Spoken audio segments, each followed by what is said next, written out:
Hello, hello, hello, everyone. This is Pinkie, the housewife. Thank you all. I know I was running late, but I'm sorry about that, guys. I tried to get in here as quickly as possible. But thank you all for being here. Today is Thursday. Tomorrow is Diddy's sentencing trial. Yes, tomorrow, which will be Friday, October the 3rd, is his sentencing trial. Y'all know I ain't got nothing to say about that. No, no, no. But we will be going live. We will. It's going to be a sentencing trial. They're looking for the prosecution, looking for 11 years and 3 months. Ooh, my Lord. We'll see what judge gonna do. We're gonna see what the judge gonna do. Okay, but the defense team is saying that why don't you give him time served, because he's been in there over a year. He's been in there since September the 16th on a Monday on last year of 2025. He's been in there. Yes, sir. We're already past September the 16th. Yes, we're in October. He's still there. I ain't got nothing to say. Okay, let's go ahead and go on with the house rules before we get to the so we can get to the matter at hand. I got a great story for you all today. Oops, did I just push that away? Yes, I did. Got a good story for you all today. Welcome to the Pink House. Yes. So if you're new to the channel, please go ahead and hit that like button. Just tap, tap, tap, tap, tap. Tap, tap, tap, tap, tap. Let me just get my fan. Y'all know I got to have this. Y'all know. I ain't gonna say nothing. Y'all know I got to have my fan. I wish when I first started using this fan, I could only practice on my left hand. I am right-handed. I do everything with my right hand because I had all these broken bones on this side, or poor tendons, slap tear tendon, a poor muscle, torn rotator cuff in 2 places, and then the following year did the same thing, torn rotator cuff again before I could heal with a poor muscle. So I never got a chance. And then remember when I had the pink cast? Y'all remember when I first started, I think I had the pink cast on my hand, and that's because I break up everything. See, I can't do it on this hand because I can't my arm do that. If I do that, I don't know. My mind won't let me do it because my mind know, Pinkie, that's gonna hurt you. So what is this on my desk? Oh, that's my soup. My onion. That's the a piece of onion from my onion soup. Okay. Let me tell y'all, if you can, go ahead and hit that like button. Coming in, hit that like button. You know what? Hitting that like button is free. Don't cost a thing. It's free. When I say free, $0. $0. Okay. I'm going to use this for my zero. I'm going to do it like this. Hold it by that little thing. I'm going to do it like this. $0. $0. Okay. Is green. So we're going to pretend like this is money. Okay. So hitting the like button costs $0. $0. Okay. And then let's say if you subscribe to the channel, it's free too. $0. $0. Okay. It's going to cost you 0. I'm using this as my 0. 0. Okay. New Mexico. Greetings from New Mexico. Yeah. $0. Okay. And then if you hit that like button, subscribe to the channel, I'm going to say thank you. I appreciate it, guys. You all I have not seen what I got in terms of subscribers today. I have not looked at it. not at all. Isn't that a shame? Shame on you, Pinkie. That's shame on me. Because I got the best subscribers of all time. Best subscribers, best members in the world. People that follow me. Oh, yes. Thank you, guys. Thank you. I just looked. I'm just looking right now at it. Thank you, guys, for keeping me where I am. You all helped me to get where I am today. Let me just check something. Because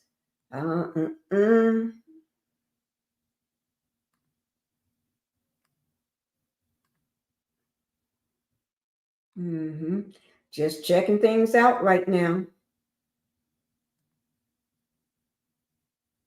Okay, I'll leave that up for the day. Okay, now we're going to go ahead and start with a video first, like we do all the time. I'm going to put this here, graphic warning content, okay? The reason why I say that, because we be talking about some stuff. We be talking about all those pedophilers, all those grown men that love to fool with little kids and little 11 and 12 and 13 and 14-year-olds. Yeah, we be talking about them. Even if you're 18, still. Even if you're 19, still, they shouldn't be fooling with you. Even 19, let these kids grow up, because you're old. These grown men are old enough to be their daddy or granddaddy. At one point, I did say, you better go get your granddaddy. You better go get your papa, because that nursing home that they was in was kicking them all out because of cuts to the Medicare and Medicaid. I ain't saying go get your granddaddy, your papa no more. You can go get your grandma. You can go get your grandma, long as she ain't one of those Peter people. Okay. Hi, Sisling Bonnie. Thank you for being here today. Thank you. Oh Lord, I'm so tired. Let me tell you all what I've been doing today. I've been locking my daughter's hair. Not locking it, it's been locked, but I've been doing a maintenance on it. You all know how every 3 months or 4 months you do you maintain it. Oh Lord, I only got the back done. I'm exhausted. I went from doing that, to eating my soup, and then on this line.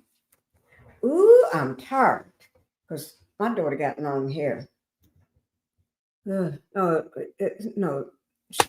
what I mean, long hair. Okay, y'all seen my baby girl? Don't be giving me that. Go look at my videos. You'll see my baby girl. Don't be asking me those questions. You see my baby girl? You see him. Don't ask me nothing. Okay.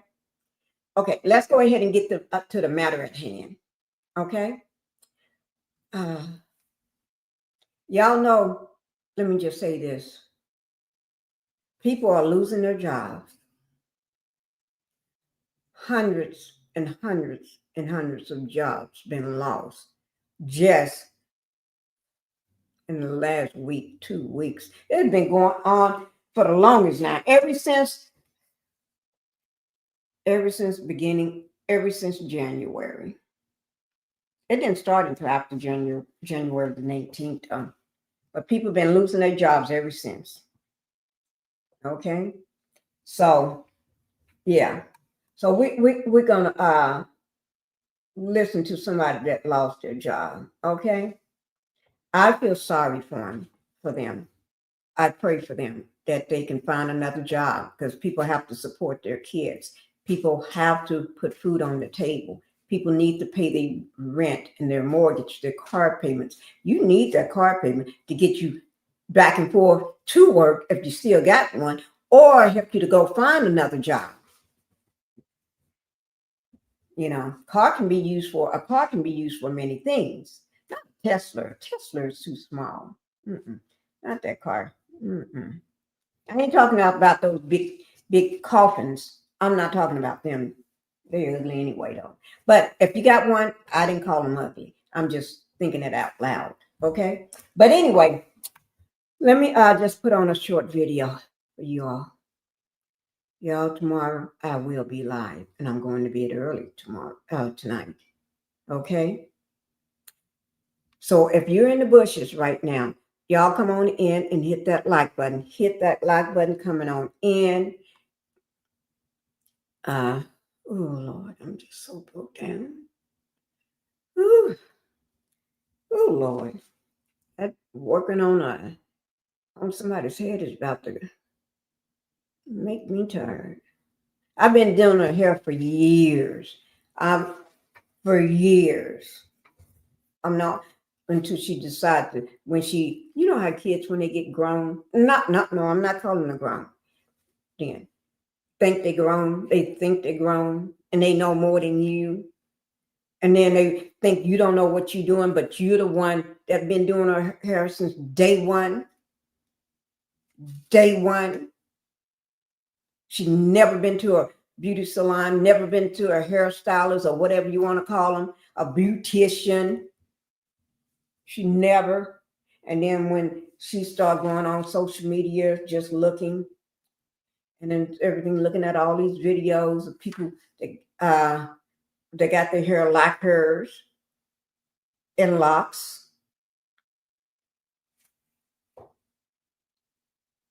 First, we had the sister locks. Okay. Y'all go back and look at some of my old videos. You're going to see me with some locks too. And she decided she wanted to go to this woman that she does it a little different than you, Mom. I'm thinking. So she goes. And guess what happened? Within about 6 months or less, but the first day she came home, I looked at her hair and I looked at my husband. I didn't say nothing. When we retired to the bedroom, I told him, her hair looked messed up. The woman just messed up her hair. I didn't say nothing to her. She went back again. Next time I'll bring back all these products and stuff. Not these though. Not these. I'm going to just use an as example. This is a kaleidoscope. My daughter used kaleidoscope. Okay. She loved, I told y'all, this is the Barat. Okay. But anyway, this is from Judy. Okay. She brought home all this stuff and said the woman, she paid for it. Bought it from the woman. Said for her to do all this stuff to her hair, put this on and put that on, thinking of myself. How much you pay for that? She make it herself? Yeah. Okay. Ain't nothing wrong with the stuff I've been using for your hair. That's why your hair is so thick and beautiful and long. Okay. Just let her sit back. Next time she went, I said, Lord, man, this woman is got her hair jacked up. Yes, I did. I was complaining to my husband about how her hair looked so bad. At 3 months in, I could start seeing something different wrong with her hair. I thought the rabbit was eating her hair out because she got a pet rabbit, a white rabbit. So I was convinced the rabbit is gnawing on her braids, eating her braids up, right? Breaking them off because some of them is broke off and some is missing. And she had big spots in her head where some was, and they broken off. The hair started looking funky, not like it don't look like what I did. And we went on, and she went back to college, came back home. I said, "That's the rabbit. That's the rabbit," because she had the rabbit, took the rabbit with her, and the rabbit would fly home with her every week. So she would fly home every week or every 2 weeks, probably every week, I would say, but fly home every week. And the rabbit would fly home because we had to buy a seat for the rabbit too. So when the rabbit, she had a seat for the rabbit. Mm-hmm. In 6 months, her hair was gone. It was still there. It was she had so many bald spots and breakage and everything. It wasn't long no more. She finally stopped going to the lady. And so she didn't do nothing to her hair for about the rest of that year. I would say 6 months or maybe a year. Just let it just, and then one day I woke up, she had cut it off. Left about not even that much, maybe that much. So it was all just chopped off. So I told her, come here and let me cut your hair. Shape it up and do something for it, fix it for you. So I got my husband's clippers, scissors and stuff, and shaped it all up for her. And she hate short hair because, So what happened from there? She hates short hair. So I had to put my growing fingers back in her head. Because I have growing hands. My growing fingers, no matter what I touch, grows like crazy, right? That's why my girls all got long hair. I mean, when I say they got some, I call it the barbed wire hair. It ain't bad. It's just thick. And I always tell them they got hair just like the grandma. Because the grandma, if you look at her, you think she's an Indian, okay? She got the nose, the face, the hair. Yeah. And I always tell them, even my son, that's where y'all got your hair from. Not my mom, because my mom, her dad is half white. Well, he don't look black. He's all white. You can't tell the difference. But anyway, so I always say, y'all didn't get hair from her. Y'all got hair from your grandma. So that's how I rolled. And so a year after her wearing the short, and she hated it. Hated it, hated it. It took a toll on her. But every time, every 2 weeks, I have her to wash it, and I put my fingers in it, I massage it, I put the stuff on it, whatever I bought, what I've been doing, and it started growing. She had so many bald spots, and I took photos of those bald spots. They started growing. Sooner or later, she had no bald spots. Her hair was thick, gorgeous, beautiful again, but it's in a fro. So I said, give it 3 more months, and I'll go ahead and lock it up for you. That's what I did. And she's been wearing it like that ever since. Yeah. You just got to let them do what they do. Okay, we're going to go ahead on with the, that's why I'm so broke down. I went over that story because that's why I'm broke down. Okay. Okay, so let's go on. I want you all to see this because a lot of people are losing their jobs. Okay, I really want the one I want to show is a little long, but I'm going to try to show one. Okay, okay, okay. Here we go, guys. Because y'all know how I love to show a video in the very beginning. Because people are losing their jobs. I used to talk about it all the time, but seem like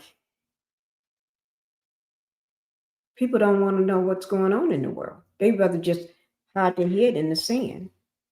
You know, I'm trying to see what I want to drink. This is lemonade, and this is my sparkling water on this side. Here we go. Oh. On Monday. No, I'm not a federal worker. I work in healthcare and I work from home. This is not a small company. This is a company like United Healthcare, Blue Cross Blue Shield. Don't want to really specifically name my company, but yeah. So some of these healthcare companies depend on government subsidies to keep things going for their members. And my company was one of those. Back in November, right after the election, we had a meeting and they told us like, hey, we might be doing some layoffs and some terminations. However, we don't know yet. We're playing it by ear. Well, the day after the inauguration was the first meeting. If you received that email, you were let go. So people lost their jobs. I'm not sure how that was picked because some people that got to stay had issues like were not hitting their metrics, and some people that left had no issues whatsoever. But they have said that they have not received any unemployment, anything of that nature. Now, with me, they told me I was eligible for unemployment. I'm not sure how that's going to work since the people who's been gone since January today ain't received a dime. A little context to this is I started this job back in March of 2024 and was in training until June of 2024. And they told us that, hey, after you've been here for 1 year, you're going to start doing some of the harder work, working in some of these government systems where you're going to have to get approved to even use these systems and things of that nature. It was all a lie. From June 2024 until like November 2024, I was trained on everything within my department. And by December of 2024, I was being required to hit all the metrics for everything within my department. On top of that, I was also selected every single time for every pilot that was sent out for us to try things out while still doing my job, while still hitting my metrics.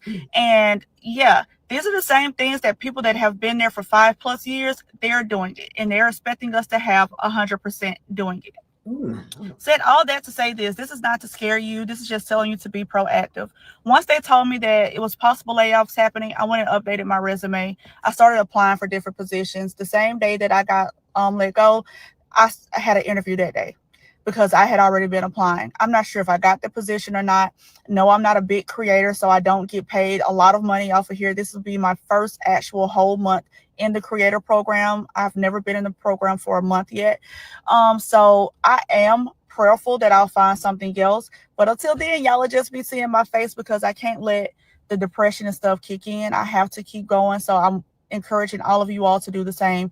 Everybody who's lost your job, everybody whose job is in jeopardy, keep pushing. We got this. Okay. Y'all hear that now?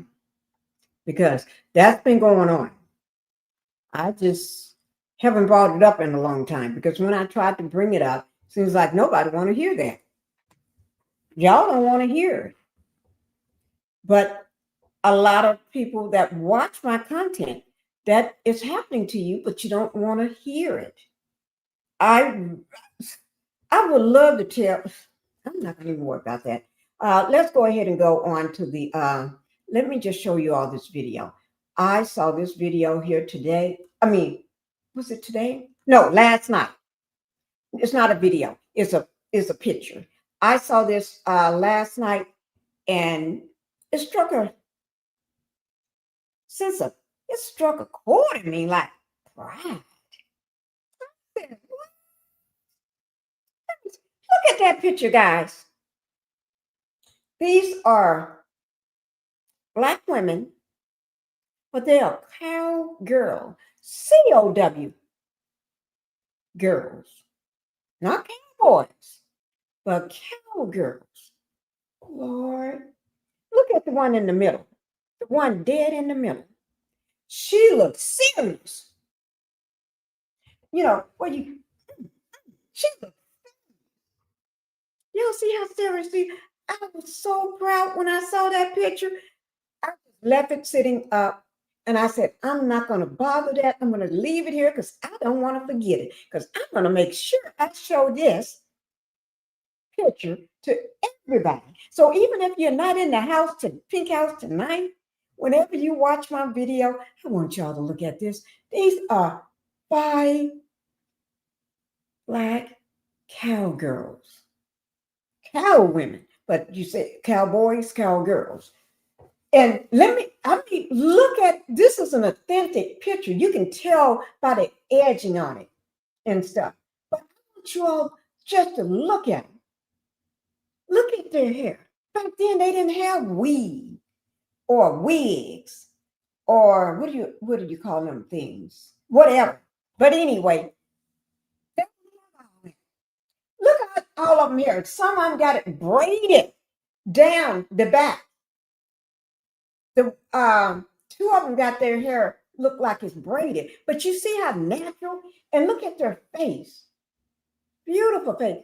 Don't look like those pictures when people from the back then, that was before I was born now, but I got pictures of my grandparents from back then. I got pictures of my mom back then. Well, not this far back, but anyway, y'all know what I mean. Their face, and it's black and white, or just a regular Polaroid or something. But their face look beautiful.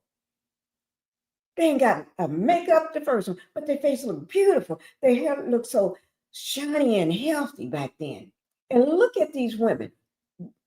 Not one of them. Look at their body. They got the smallest waist. Look at that waist. Look at their waistline. Snitch.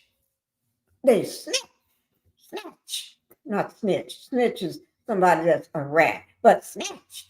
Oh, look at that. Their waistline.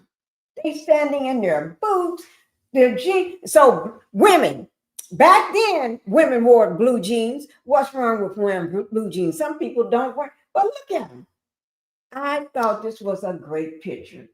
Y'all, I'm going to put the where this picture came from under my video. It's going to have credit picture, and you'll see it. The information will be down under my video. So if y'all want to go and look at this picture here, oh my God, that is, I just wanted you all to see that. I just wanted you all to see that, because that it's not like we see stuff like that all the time. You know we didn't. We don't. So don't pretend like we do. Y'all know we don't. Show me when y'all see something like that. Okay? Okay. Now we're going to go ahead with the matter at hand. Get on with our story. We're going to be talking about today.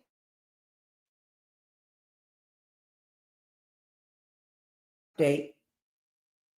Oh, wait, let me get rid of that. Continuous update on David and Celeste. I mean, David and Celeste.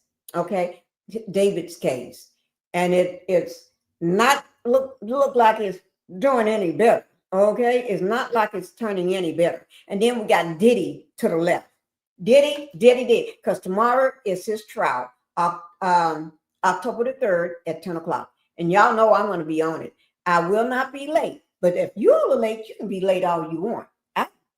But I'm not going to be late. But try to go ahead and get in on time. Try to get into the live on time, guys. I just asked you. Okay. But anyway, I know I'm not going to be late. Okay.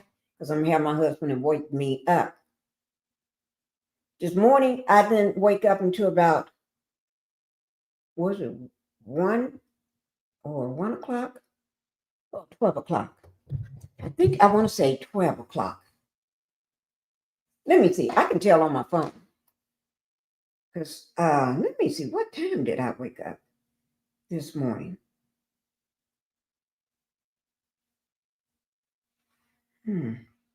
Y'all, don't be like me. You got a big day ahead of yourself. Don't be like me. Oh, that says 1:48. Let me see. Because that's bad.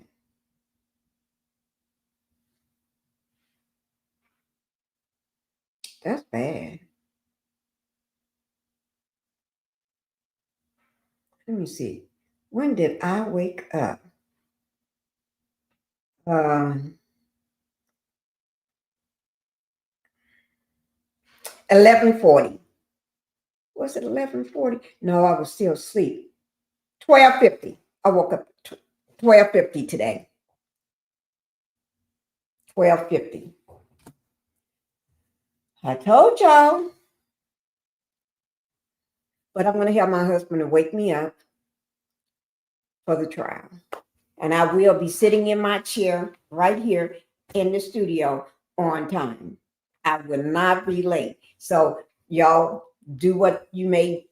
All right. But let's go ahead with we're going to be talking about the Dittler and David case with the unaliving of Celeste. Okay. So let me go ahead and get the first video up for you all. Now, I do want to say there's a lot of stuff going out. This is from today.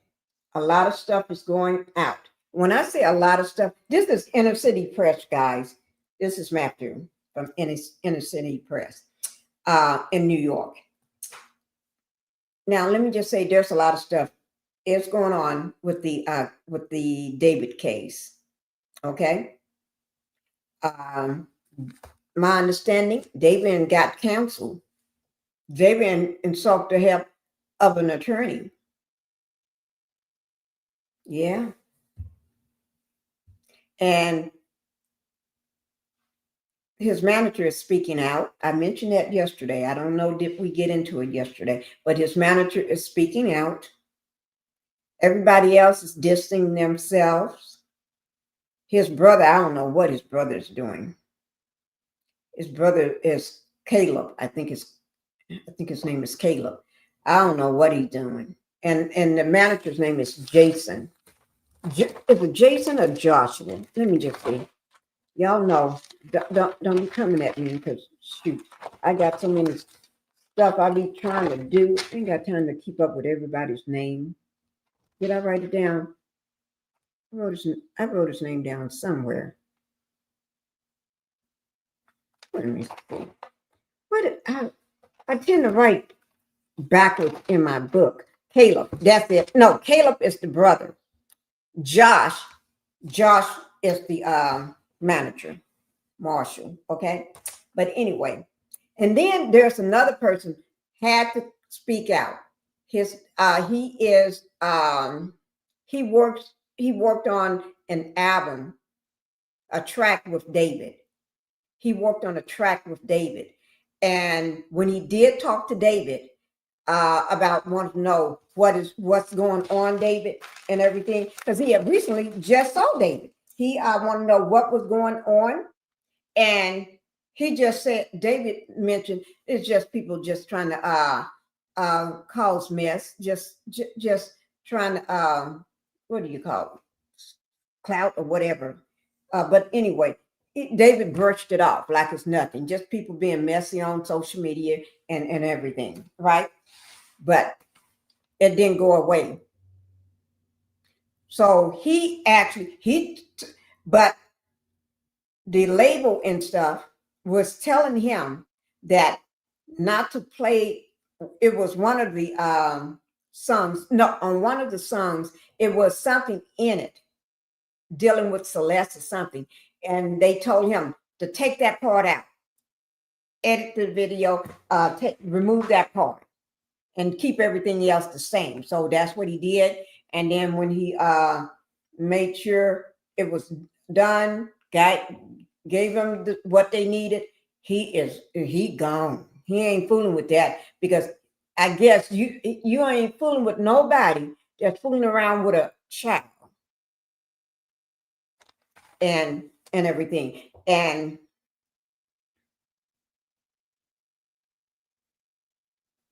we're going to talk more about David being on his tour, because y'all remember when I took my phone and this was a couple videos back. One day had to be one day last week or over the weekend or something, but I took my phone and I pulled up the calendar and I said August 24th. That was on a Sunday. I mean, make sure, because I ain't gonna be saying August 24th. Remember, I said August 24th was a Sunday, and that was a concert that David was at this concert, and it looks like a girl up in the VIP balcony that looks just like Celeste. And I said allegedly it may be her, but I said in my eyes she looked just like Celeste, and you can't tell until somebody got some proof that it's not her in my eyes. But you all can believe what you want to believe. I didn't say she was. I said in my eyes, my opinion. Okay, so that was on August 24th on a Sunday, and then we come back. Let me just okay. So August 24th on a Sunday, and then we come back to the if that was her, because she had on that black top, that black halter top, a tube top, or whatever you want to call it, as the body in the trunk of that 2023 Tesla, black Tesla, that's registered in David's name, okay, that was parked on the side of the road for a couple weeks or almost a month because it was covered in dust and dirt, okay? And the little card that goes to the Tesla, I'm going to pretend like this is one. That little card that goes to the Tesla, it was found later, not by and the investigators or the Los Angeles Police Department. It wasn't found by them. It was found by someone else from the neighborhood that found that card and took a picture of it because that's the card to your Tesla. That card, if you need that card, and most people tend to put it away instead of keeping it on them, because that's just like having a set of keys. It got all your information on it too. Okay, and y'all remember the Tesla got video cam on it, 360. So no matter who coming to the car, who's going in the trunk, who's driving the car, it's going to show who was last seen with that car. And Los Angeles Police Department, LAPD, they got that. Okay, allegedly, but they got the car. So if they got the car, they got that too. Okay. Okay. But anyway, let me see. And we're going to talk about those videos. The one where Celeste and David was sitting at a bar or something in the house, because you can see the kitchen behind them. And then she had on the hoodie, a black hoodie with these big round frame glasses. And David did too. But they was black. They was bigger than the ones I got. They was bigger than these here. Okay. But just say I got on some big, yeah, they was bigger than these. Okay. But anyway, and David had on some too, some glasses. All right. But the key to what I'm saying is we talked about what was said while they was on that line, on that screening line. Okay. He told her, she asked him, let me see. Let me go back to that page. Oh, come on. Where's that page, guys? Is it controversial? I don't see the page. I can't remember where I wrote it at. Oh, here it is.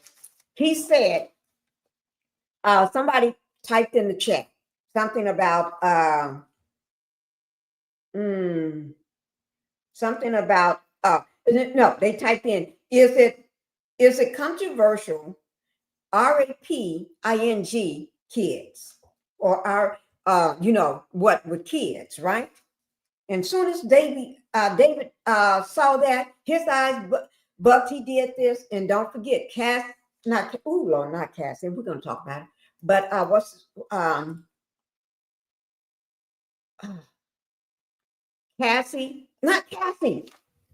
Celeste. Oh Lord, because I'm going to talk about Cassie. Celeste. She did this here, and she said, "Is it?" She said, "Is it?" And David said, "I media trained you. I media trained you." She ain't acting like she was again, but you got to remember, she's still a kid, okay? And then he said, delete everything, delete everything, delete. He was trying to tell, I guess it was his moderators or whoever to delete it. Delete everything. But people had always been saying, let me see, can I pull that up? Let me see, is this it? I don't know whether this is it. No, that's TMZ. TMZ has confirmed that this photo shows singer David near the area where the blank, I'm not going to ask, lived before she disappeared, was later found in the back of David's Tesla. Okay, this is where, not too far from Celeste's house. Okay. And you can see in the photo, remember, I showed you all the picture. Y'all remember we watched the video. Oh no, I showed you all the picture of him standing there. It was two kids. One standing off with his foot on a skateboard or her foot on a skateboard with a backpack, and then the other young boy standing and looked like he was giving him something, some money. And it was told that he was paying off the kids to keep Celeste's age a secret and what they are doing, and that keep what they're doing, that the boyfriend and girlfriend situation a secret. But you can't be her boyfriend because you're a grown man. The user who posted the picture alleged that David was paying people to keep Celeste's age a secret, and that was after she was found. This is September the 17th. She was found September the 8th in the trunk of that Tesla. This was days after she was found. So, y'all, let me see, can I find that picture? Let me take this down right quick.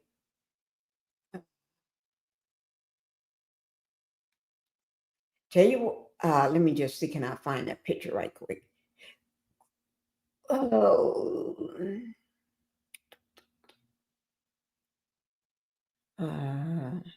I'm looking for it right now, guys. Oh, here it is.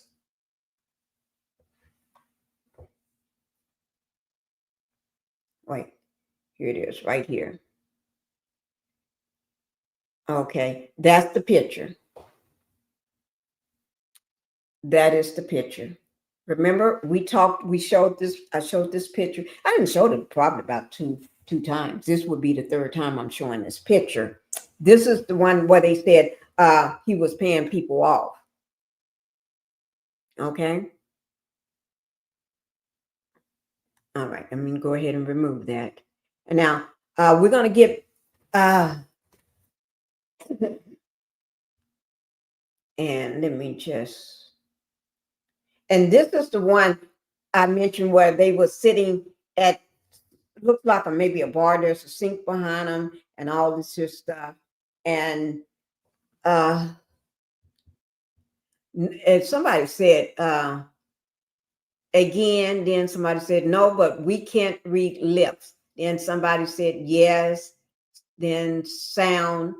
When we're getting the click song or something like that, promise me in Massachusetts, I can't see the rest, put it in Discord.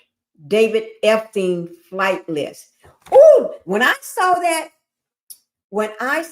the David Epstein flight list, first thing popped in my head was, are they trying to reference that because Epstein fooled around with all these teenagers and little girls? Is that what he's doing now? And I did hear Celeste wasn't the only one that he was talking to when he started screening live. Okay. And then it says, David, can you dive in Norway?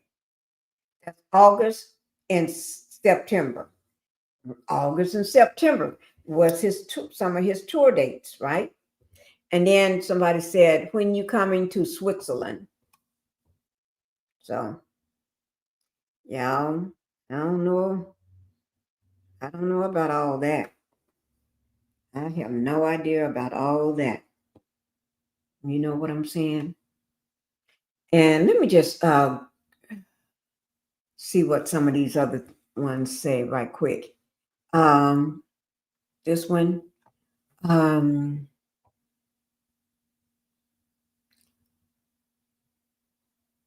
he only adds underage girls. Somebody said, James said he only adds underage girls. Now look at this. This is back in 2023. This is March 31st, 2023. So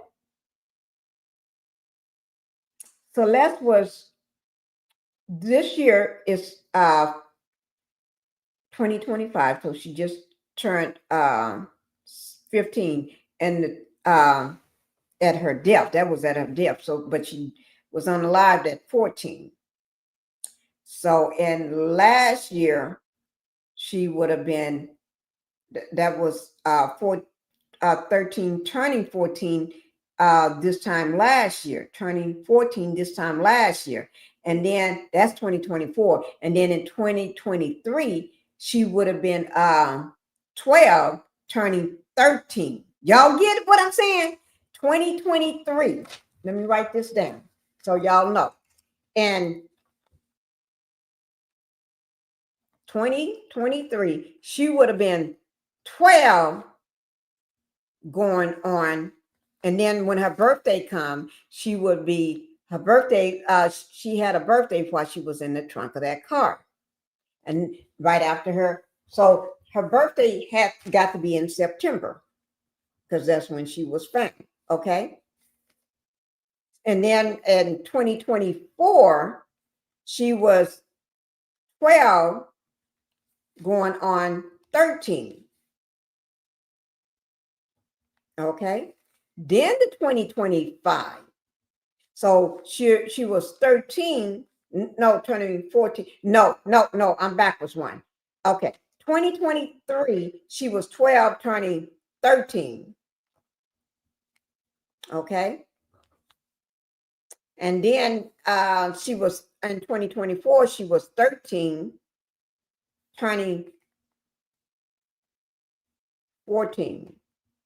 Okay. And then 2025, she was 14, and that just had her birthday. She just turned 15.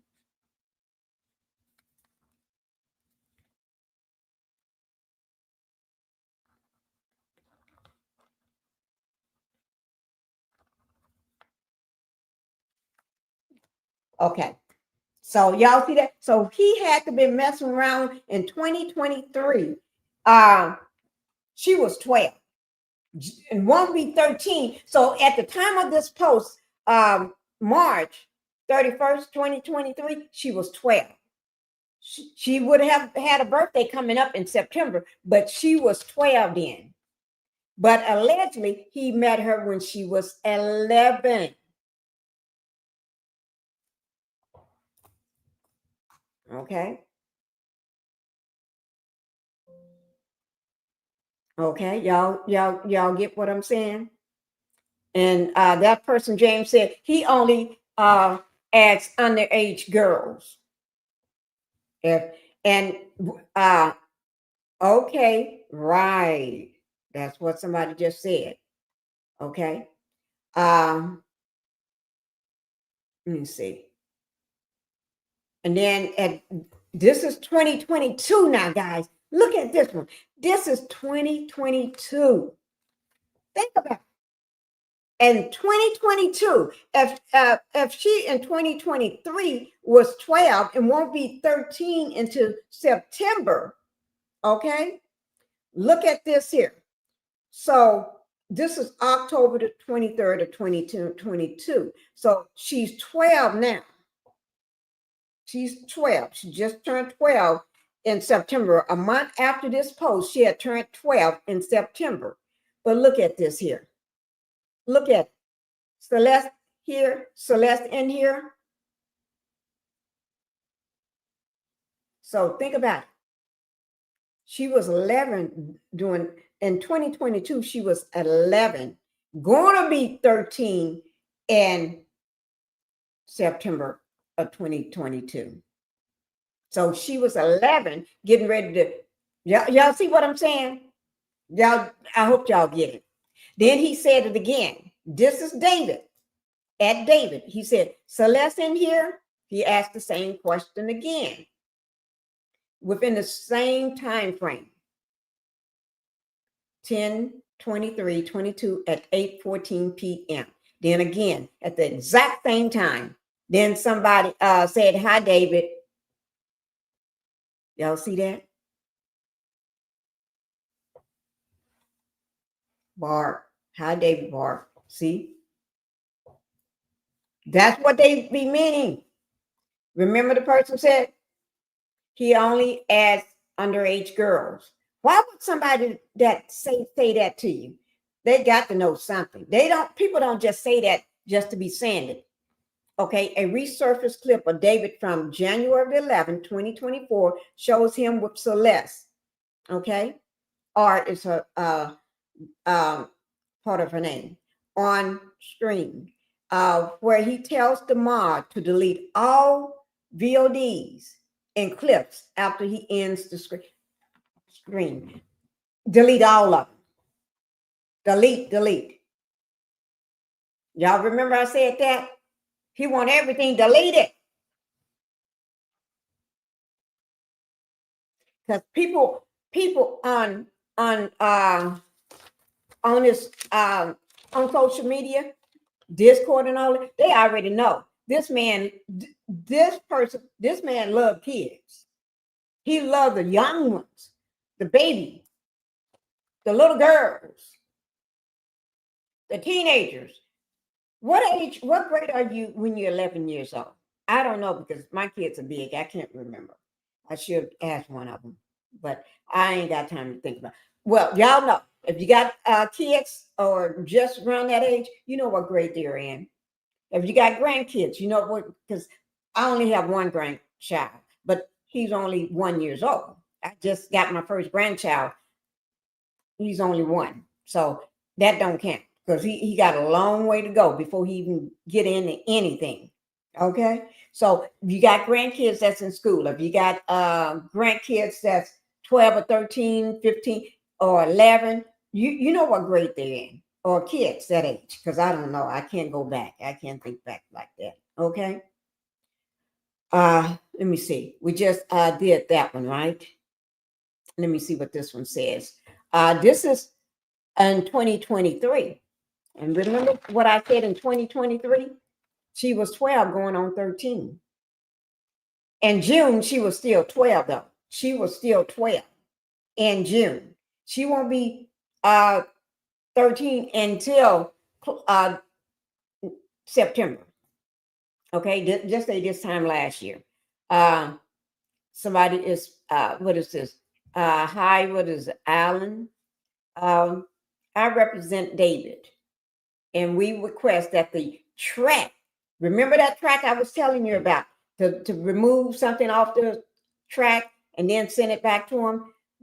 We request that the track entitled Afraid of Myself, which features David, be removed, not the whole album. It's something in that album that pertains to Celeste that they wanted to be removed. Hi, sweet tea. Thank you for being here. Pinkie, I'm in the bushes and I'm like number 9. All right. Thank you, sweet tea. Thank you so much. Thank you for supporting the channel. I know you do. That's my girl, guys. Sweet tea, that's my girl. But anyway, remember I had just talked to you about the guy. I wish I had his video. Maybe I'll try to pull it up. I'll find it again, because I watched it this morning when I woke up. Well, I didn't wake up until 11:50. So whenever I watched it around lunchtime, that he was saying that he was working on a track and everything, an album with David and stuff like that, writing, you know how the person be doing all the writing and editing and doing all that, right? But anyway, when he heard about this girl being left in the trunk of a car that's decomposing, he hit up David to ask him, because he said, you know, it was like, not knowing that she's a kid. And he calls him to ask him. And he just blew it off. No, man, that's people just trying to start mess or stir up stuff on social media or something. He said like that. I can't remember the exact words, but he just blew it off. And he said once he did, and he finished watching everything that was going on TV and everything, social media, he deleted the part that they asked him to delete. And then after he deleted that, then he sent it back to him, and he just cut ties with him. He left David alone, so he ain't working with David no more. So y'all get it to your head. He ain't bothering with David. He ain't fooling with that. Because David, you ain't gonna get him tangled up in this mess with kids, with him fooling around with kids. I don't blame him. Sure. You don't fool with people's kids. You know what I mean?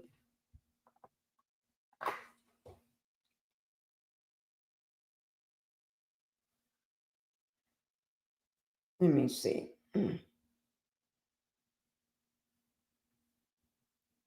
Okay.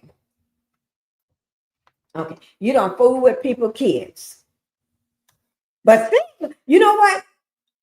Maybe it's just me. It seems like mama just don't care. What's the day? I saw mom. Well, I didn't see her in person, but on in a video today. Yeah, I did.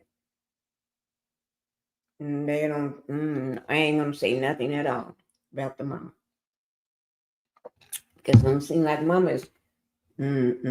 But anyway, let me see what this one says, guys. Let's see what this one says. Okay. David only talks to women from the server. Somebody got him pegged right there. Oh, ha ha ha ha ha. Then somebody said yes. Crying face and the heart emoji. Then I guess this somebody saying for real, and then wow. They're always usually blank too. I bet you I'm thinking either kids or little girls or something, or young or something that they're blocking out. They're always usually blank too. I bet you it's young too, or kids too, or something like that. Somebody said, what the F? David is a P. Y'all know what that when they put down P, David, y'all know what that word means. I don't even have to say it. Y'all know what that. I ain't saying nothing else. Let me move this so I can see whether anything else. And then somebody got the heart, and then the skull heads. Now I don't know what the skull head means. Okay, but let's go ahead and get into. Oh Lord, I tell you, I don't know what the skulls mean. I don't have nothing to do with the skulls. Okay. Let me see. What's this one? Okay. Oh, I forgot I had this. This guy is a weirdo. You know what? I didn't know who David was until I start following the news reports. I didn't know who he was, but what made me look at it and take a double take and want to report on the story, because when they said a young girl, a body found in a 2023 Tesla sitting on the side of the road in an upscale neighborhood. Okay, I had to start watching. I had to start some digging. I had to start looking. That's when I got started. Hi, Justice. Blessing Pinkie in chat. Thank you, Justice, for coming in. Okay, so guys, once I saw that, that's it. So it said this guy is a widow. I just said it. This guy is a weirdo.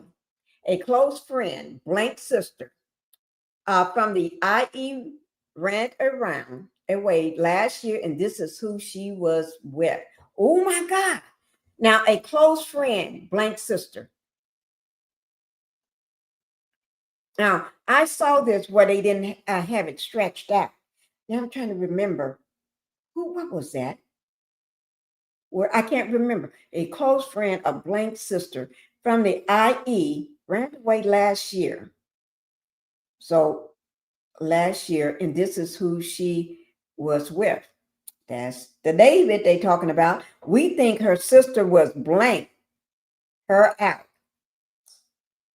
And that looks like a P. Is that a pimp her out?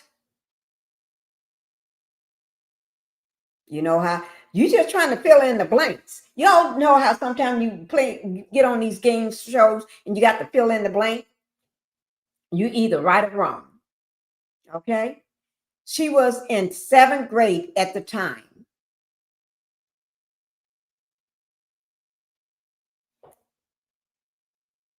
She was in the 7th grade at the time. Ooh. He dating I ain't saying that. So if they think she was at 7th grade, I bet she had just got out of 6th grade. Still in elementary. LAPD swept his place in the hills. Al Blank, that's who is in the car. Nobody has heard from her in months. I won't release names as she's still a blank. I bet you that's a minor or a kid or a child. It don't look like it would be child. That to me, I'm thinking that's the word minor. She's still a minor, but she was from Lake Elsinore. So, mm, mm, mm.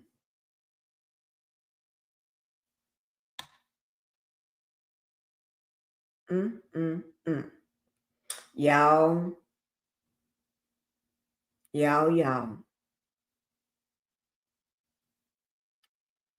I ain't saying nothing. Ooh. Okay. Let's go ahead and get into our first. We're gonna come back to Diddy. Let's go ahead. This video this is from just 2 hours ago. Let me just hit refresh because when I pulled this up, it said 2 hours ago. It was just dropped. Let me just refresh and see if it's still 2 hours ago. Yeah, it's still within that 2 hours because what happened, I pulled it up right before I went live, before I started my live. So it's still within that 2 hour time frame. Okay. So you're watching something new. This is the newest, latest information that we're getting ready to talk about. Okay. Let me go ahead and bring it up. And this is with Law and Crime Network. And I told y'all, I love myself some Law and Crime. I love Jesse. But this is Elizabeth talking about this one, okay? And this is from within the last 2 hours.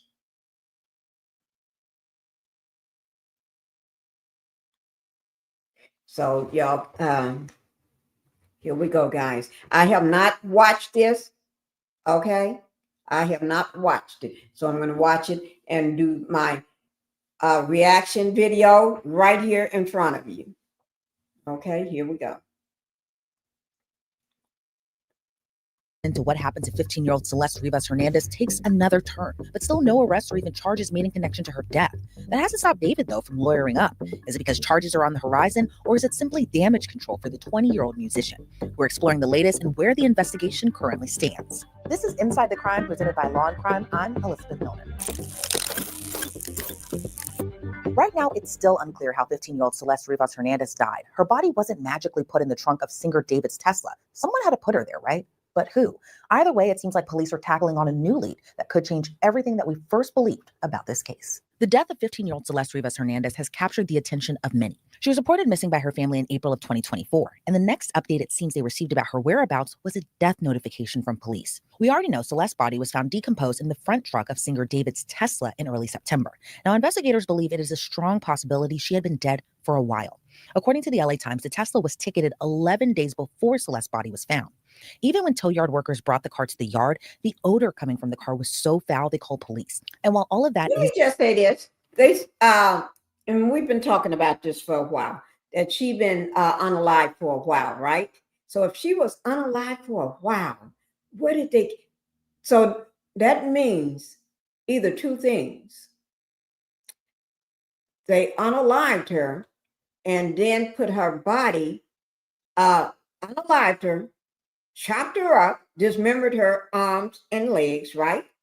Those somewhere else. They are not in the car, just the head and the torso, wrapped it in plastic and placed it in the Tesla and parked the Tesla wherever they wanted, okay, alongside the road, and left it there. Or two, and don't forget, Tesla got 360 video. So whoever drove that car there and left it, whoever put that body in that car and left it, keep it. And remember, Los Angeles Police Department, they got the car. If they got the car, they got the video. Now, why he have not been arrested. There's no arrest for David yet. And also,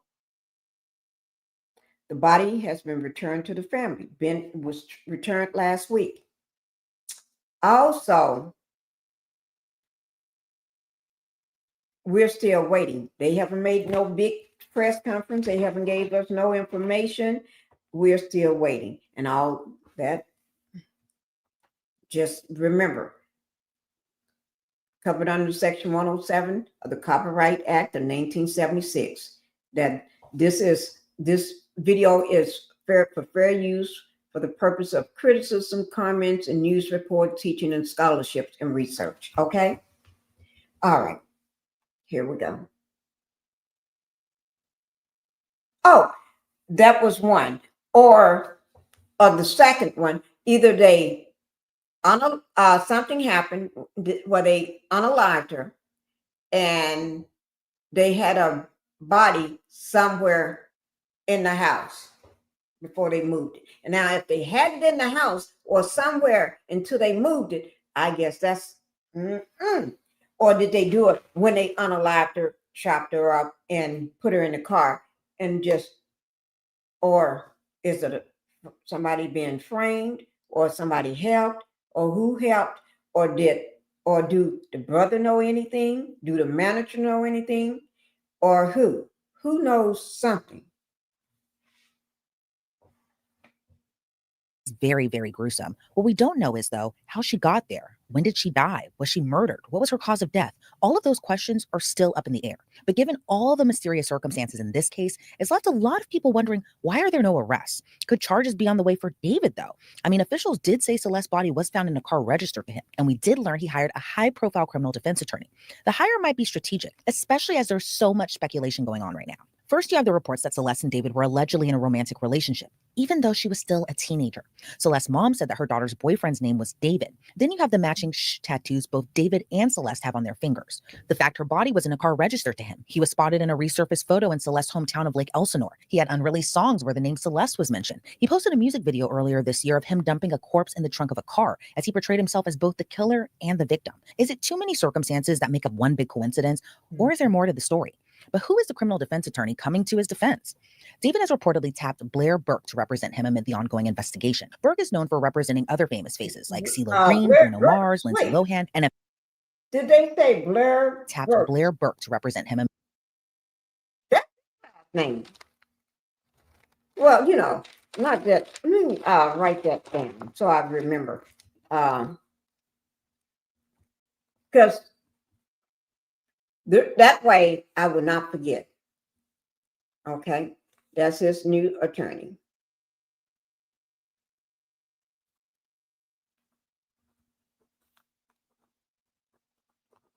Okay, I'm going to put a circle around that so I won't forget that. And this is okay. Amid the ongoing investigation. Burke is known for representing other famous faces like CeeLo Green, Bruno Mars, Lindsay Lohan, NFL player Darren Sharper, and so much more. Now, it's important to note here, David has not been publicly named as a suspect or persons of interest in Celeste's death. In a statement on Monday, a spokesperson for the Los Angeles Police Department said, the Los Angeles County Medical Examiner has not yet determined the cause or manner of Ms. Rivas Hernandez's death. As such, it remains unclear whether there is any criminal culpability beyond the concealment of her body. So it seems like maybe the LAPD is looking into this case as a concealment. LAPD Captain and Commanding Officer Scott M. Williams told People magazine the police department's robbery homicide division is still probing the case. He told the outlet, we know that the Tesla has been parked at the location from which it was towed for several weeks. So it is very likely Celeste Rivas Hernandez has been dead for several weeks prior to her body being discovered. Captain Williams also confirmed LAPD officers conducted a search at the home where the Tesla was towed. On September 18th, about 10 days after Celeste's body was found, officers were seen recovering evidence from a rental home in the Hollywood Hills. The property was reportedly rented by David's manager for a whopping $20,000 a month.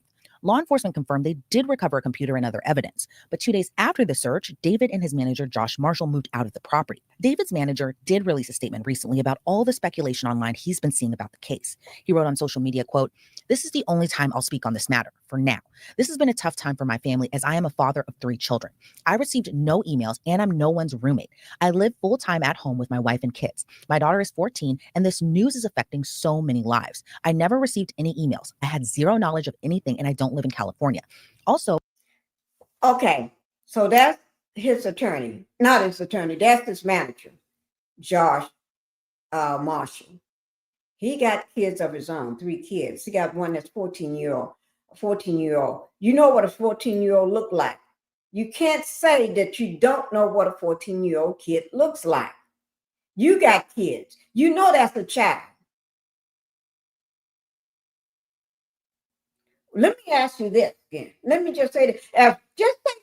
Just say a girl is 19 years old or 20. Would you want that 20 or 21-year-old girl playing with your 14-year-old? Would you? Would you want her to go be hanging out with her? Going to concerts, going out with that grown girl? No.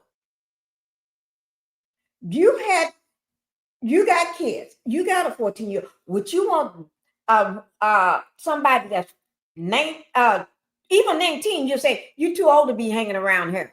You're gonna get he would say that, but just say she's 20, 21, or 20. Would you want a girl that age hanging out with your 14-year-old?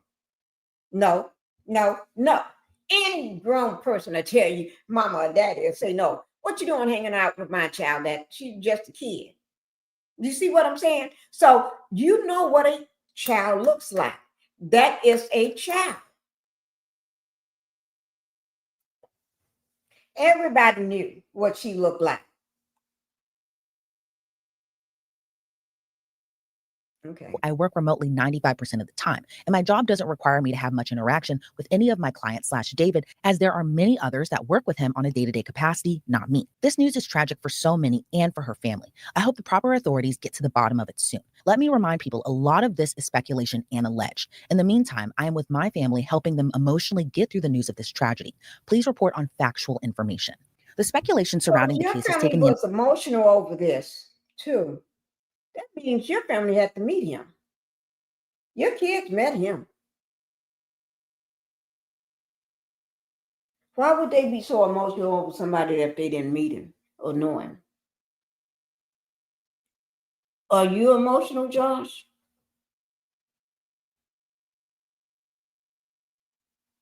I'm just asking. It don't seem right to me. It don't sound right. And there's no way, if all them people around him, not nobody came and told you that he's fooling around with a kid. He's fooling around with kids or a kid.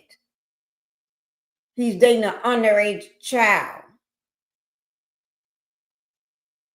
And don't tell me that, because y'all as managers, you know everything about what's going on with him. Yes, you do. It's your job to know. Investigation to another level. A day after the rental home was raided by police over in Texas, where David's parents live, officers swarmed his parents' home after getting calls of an active shooting. I'll go out wide and keep you covered. You want to wait for me. I'm going to keep you covered. Hi, Justice. Thank you for being here. Thank you for coming up. Hi, Miss Pinkie. What's going on? Oh, nothing to it, nothing cool. I think nobody didn't even have to tell her. We have seen the videotapes of him with the girl. Right. She got eyes. She's not blind. She's seen. So you had to know, who is that little girl he with? Thank you. So nobody had to tell you. It's been out there on internet all this time. For years. Yeah. And you saw the picture of him over there paying children to keep their mouth shut. That is true. You saw that. You also It saw is. the teacher saying Oh, this yeah. girl Too. was in my class and she's Mhm. dating this guy who's a performer. Right. 1 and 1 make 2, and you know that. Right. So That nobody is even true. had to tell you anything. However, somebody definitely did. If it wasn't nobody, then the people that you hiring to come in and clean or whatever, yard service or Right. whatever, somebody told you something. And then too, as a manager, it's your job to know. Thank you. It's I just your said job. that that's his job to know. That's right. What your client is doing, what they're doing. How do you schedule them if you don't know what they're doing? How do you protect them if you don't know who they're hanging with? So And you those knew. managers, excuse me, sometimes managers, they know they'll go to your concerts. So Mm-hmm. anyway, everything they got to make sure everything is going to run smoothly. They check Mm-hmm. in at the concert to make sure that you're okay, you're in a good headspace, that you're okay. You know what I'm saying? Yeah. Everybody, somebody that's been in the business forever, Mm-hmm. Mm-hmm. J-Lo or somebody, He knew. him, That person knew. he knew. Mm-hmm. Because she been on tour with him sometime. Yeah. Just like And Mama knew too.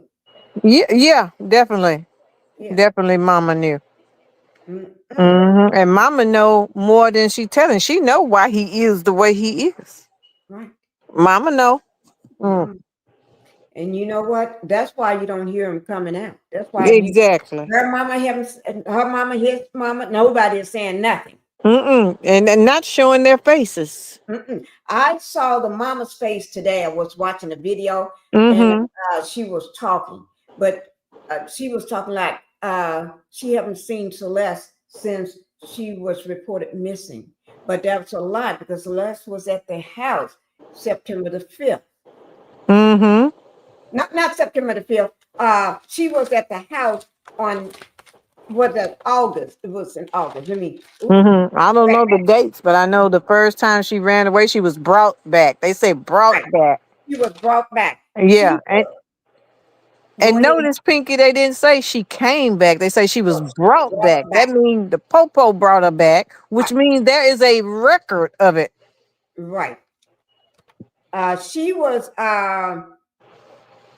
She came back to the house September the 8th, 2024. She was reported missing. Here's the missing report. She was reported missing April 5th, 2024. She came back and was having that argument with the neighbors about them pulling a prank. That was September the 8th of 2024. So how did Mama not know that she came back?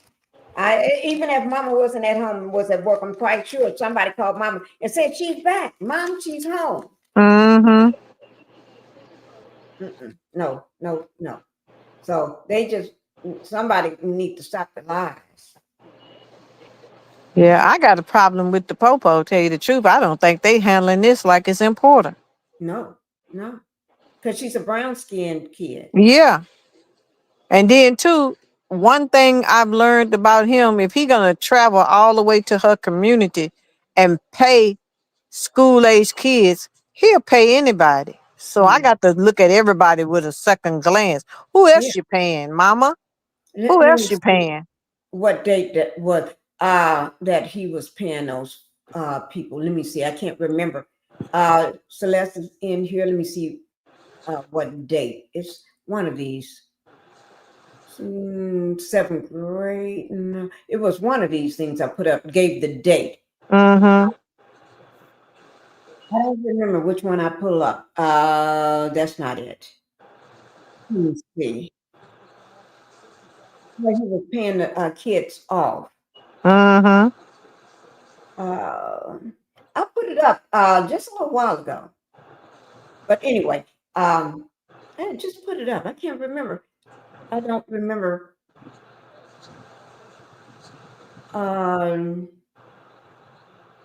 Celeste is in here. See right here, 2022. Guess how Mm-hmm. old she was in 2022? Mm-hmm. Well, she wouldn't have been 13 until September. Hmm. She had a birthday while she was in the trunk of that car, or right after they found her. the day after they found her. Yeah. So, yeah. And let me just see. A resurfaced clip of David in January 11, 2024 shows him with Celeste on screen. Okay, this is something else. I can't remember which one I pulled it up though. But anyway, let me go ahead and play some more of this, and then we'll do a little more commentary on it. Okay. Uh-huh. All right. I'm gonna have you to just want me to mute you, or are you gonna mute you? Oh, okay, I could do it. Okay. All right. Thank you, Justice. Wait, we got you covered from here. There's too many windows. Here, knock on the door. We got a phone call from here saying that somebody was dead. Is there somebody else that lives on this property that has your address? What's your address? That's it. That's it. That's what I actually got. We got an address. There was a gunshot and a woman screamed. What? I'm serious. That's why we came up here like this, because and then they talked to the caller. Whoever they were talking to said that there's a person dead. No, sir. No, sir. Knock on the door. We need to talk to him. We ain't got time for this. Ma'am, we got to figure out what's going on so we can leave, okay? Very advised. We made contact. They said nothing happened here. She shut the door. Now she's calling 911. Sir, we haven't received a call. I believe she's going to be in the process. Go ahead, give him a call if you want to verify it. Okay. All right, she's calling you now. There's more that went on. Can you repeat, sir? Broken traffic. Oh, that's not normal activity. If you were at the wrong address, they'd be concerned about somebody else. Like really? Like, you know what I mean? Maybe they'd be trying to help. In 1042, sir? Sorry, brother, but somebody called and said there was something. There was a person that they called on themselves. You know what I mean? It was like, hey, there's somebody dead. Someone's dead. That's why we we take caution. You know what I mean? We're trying to scare y'all. This house is way off the roadway. So you just opened the gate and came in? Yes, ma'am. I'll put it back. I have a gate just like it. I think it's trying to get my country. Yeah, when it's something like this, when they say somebody's dead, their life matters more than, you know what I mean? Yeah. I didn't damage your gate. I just opened it. Oh, it ain't on their phone. And this is not a Texas. Yeah, it's an out-of-state number. Someone's messing with us. But whoever, it would pinged here though, because wherever they call from, it pings and sends it to dispatch. What? So like whenever you call 911, wherever you are, it sends like a ping. That's how they know the address. And this address came up to this number? Yes, ma'am, that's where he was meeting. Charlie to engine 42. So it says somebody in my property? It could be. We'll check the property for you. Yes, please. So we'll ride around. If you can give me a layout, how's the property? Like, does it go further? Like, No, it doesn't go any further. Hey, Justice, one thing I do want to say, I showed this video yesterday. Mm-hmm. I think I showed it the day before. I showed this video, I think, either once or twice before. But I'm going to move past this. Now, they was talking about it pinged, somebody called. So from that location. So my thing was thinking, although they call it a prank, that means somebody had to be on that property. Exactly. Right near that house. Mm-hmm. And, you know, and called and then left right quick. Made that call and left. And this was after her unaliving. Mm-hmm. Let me see. It's about his music. His song Romantic Homicide, which was released in 2022, climbed the Spotify charts, and his videos on YouTube began trending again. With about a month into the investigation, detectives are still working to get to the bottom of what happened to Celeste. Her remains were released to her family last week. LAPD Chief Jim McDonald said in a statement, quote, "It is an ongoing investigation. We have a lot of resources dedicated to bringing it to a conclusion." And it seems like with this case, we're breaking down more and more updates each and every time. I'm joined now by attorney Melba Pearson. Melba, always great to see you. Thanks so much for joining me today. You know, do you think that David hiring a criminal defense attorney, do you think it's possibly more for damage control or possibly because criminal charges could be on the way? Well, Elizabeth, always great to be on with you. And I think it's more of a preventative measure because number one, you want to make sure, as you know, my understanding is that he is cooperating with law enforcement, but you also want to make sure you're preserving your rights and your right to remain silent. Even though you may be cooperating, you may also be incriminating yourself based on some of the statements. So to have that attorney there to help you go through the process and advise you as to what questions you should answer, how much detail you should give, etc., is something that is a very good idea. And I would advise anybody who's in that kind of situation, heaven forbid, if you're in an investigative type situation and you may be the target, to have counsel to be able to preserve your rights. And also, secondly, counsel does play that role of almost that PR person making statements to the media, again, knowing the limits of what should and should not be said in terms of you don't want to say something in the public space that can then be used in an eventual trial if that happens at this juncture, but you don't want something you said publicly to come back to haunt you. So again, the attorney will kind of play that role of PR in some ways, as well as preserving your legal rights. And what do you say to people who might think that hiring a criminal defense attorney, that big kind of word there, criminal defense attorney, is some kind of admission of guilt? It's not. It's not at all, because at the end of the day, many people get investigated. Not everybody gets charged. So just because you are involved in an investigation does not automatically mean you've done something wrong. Again, we're in this country, we're innocent until proven guilty. And it's the burden of the whichever state, the state of California, the state of New York, whatever the case may be, to prove that you did whatever it is they alleged you did. So having a criminal defense attorney, the state of California, the state of New York, whatever the case may be, to prove tattoos. Yeah. That she got a SHHH on her right index finger and the same thing on his. Mm-hmm. And I don't understand why the police, LAPD, haven't done something about the fact. It's like, if we can all see it, everybody can see it, that he was fooling around with this child. Even the teacher knew and was showing it on his phone. Yeah.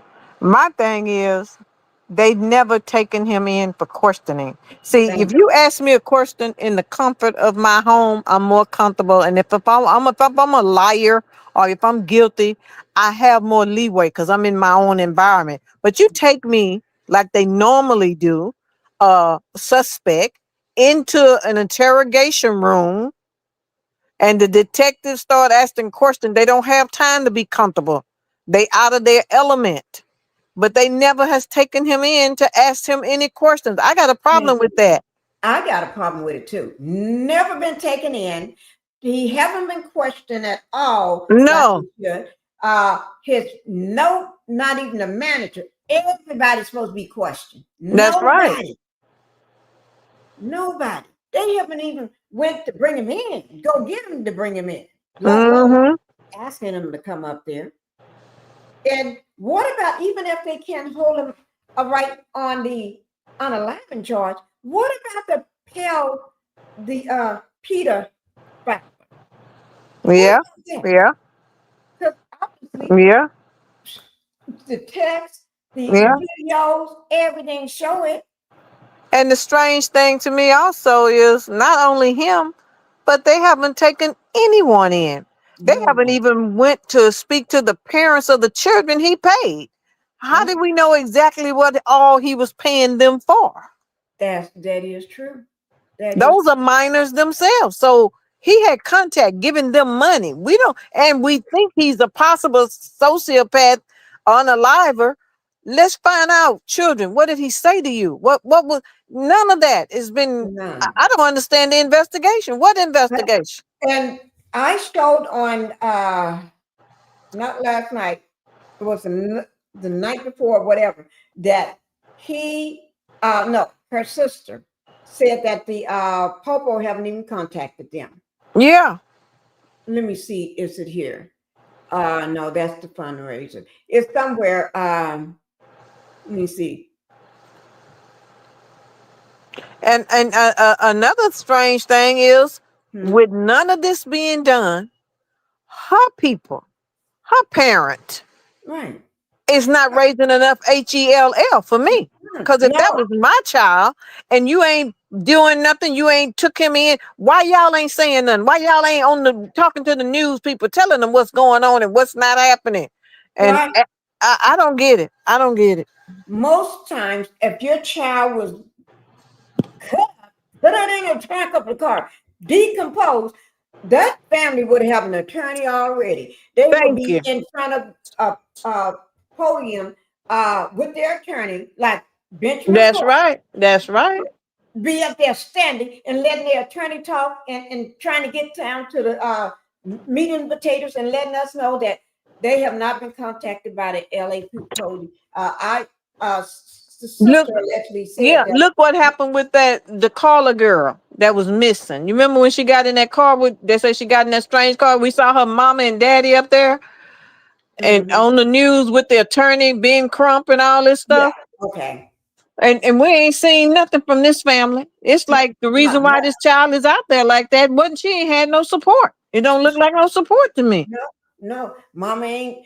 And you talking about a person that spends $20,000 for a place to live, and then got all these cars and don't care nothing about the Tesla and everything else. And I heard that car is over $100,000 or something because he got. Mm-hmm.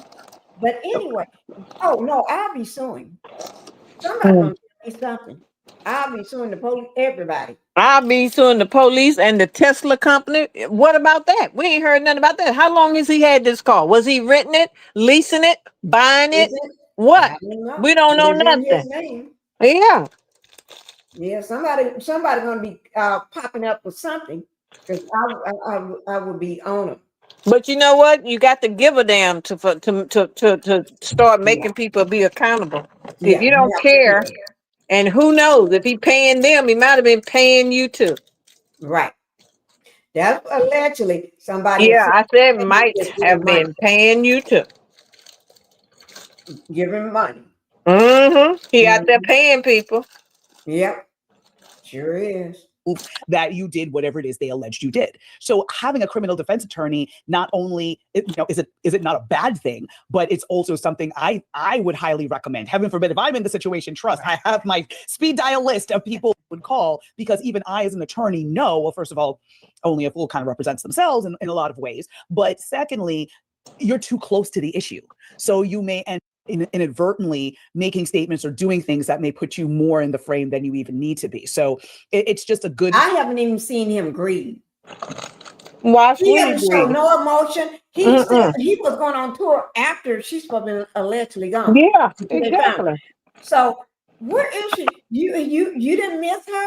It's like you haven't missed her or nothing? Because you've been doing your thing, David. So what's the deal with that?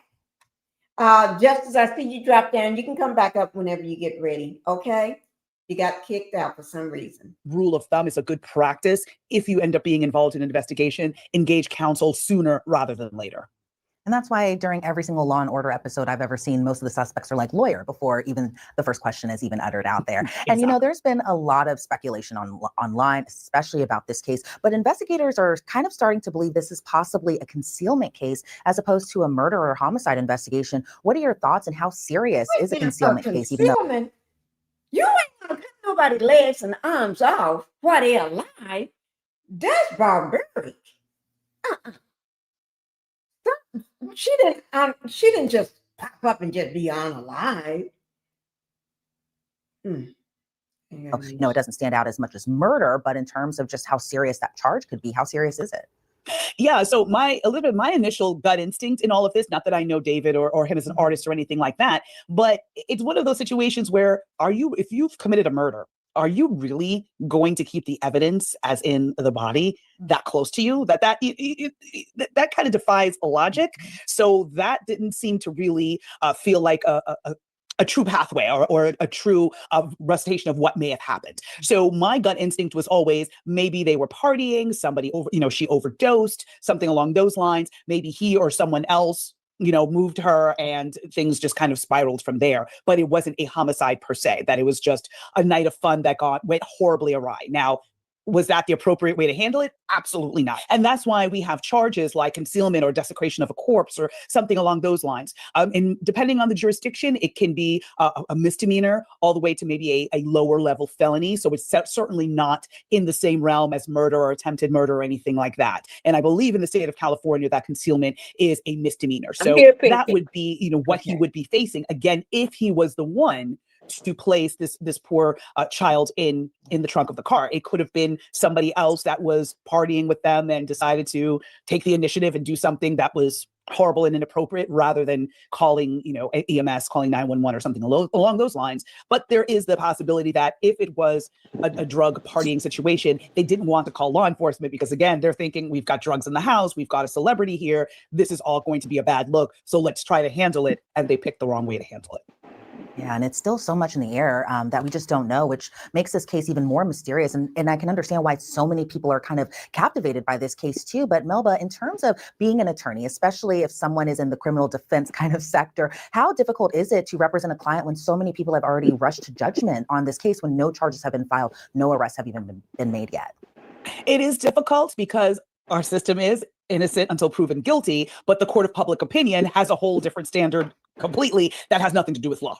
So people may assume just because you're in a particular industry, you are a hip hop artist, or you're of a certain demographic, that automatically, because you have been, your name has been mentioned in conjunction with something awful, you must have done it. And that's unfortunate, but that's where we are, which is another reason why you hire counsel to make sure that they're here working in conjunction with your public relations team in the case of a celebrity, but trying to, again, preserve your image in the press and letting people know, listen, my client is cooperating. My client is horrified that this happened and had much affection for this person or whatever the case may be, but kind of give that messaging that there's more to the story. And also, if he were in fact to be charged, you do have to consider that publicity going into the time, pre-charging and then pre-trial. And does that impact whether or not you can get a fair and impartial jury in your jurisdiction? You may eventually, if it ends up in this situation where there's a trial, you may want to have a change of venue or basically move it from where the actual, the most of the press was, so that at least there'll be a jury pool of people who may be less familiar with the facts. But again, of course, depending on the level of celebrity, as we see with the Diddy case, it really doesn't matter where you go. I mean, you could go to the Pluto or wherever, and they would have heard about this case. So again, it all kind of depends on the situation. Yeah, especially because, everything too also on that other end is so circumstantial, right? I mean, but it's interesting because I think there are just so many coincidences in this case where you have the matching like tattoos on their fingers that they might have allegedly been involved in a romantic relationship, even though Celeste was just a teenager. David is in his 20s at this point. But then you also have the fact that... Oh, let me just show you all something right quick. Let me see, do I have it? Oh, there is some David, there's a video of David at home cleaning her sneakers, her shoes. Just got a big brush and just washing them. Got a bucket sitting outside by the pool, and and it's nighttime, and he's out there just cleaning these shoes. Her sneakers, and the same sneakers that she wore, that she wears, and everything. I got pictures of it. I'm going to have to show you all those pictures. I just want to make sure I say that so I won't forget. There's pictures of him cleaning some sneakers of hers. Yeah. Cleaning sneakers. And when I saw that video, first of all, I said to myself, you got enough money. What?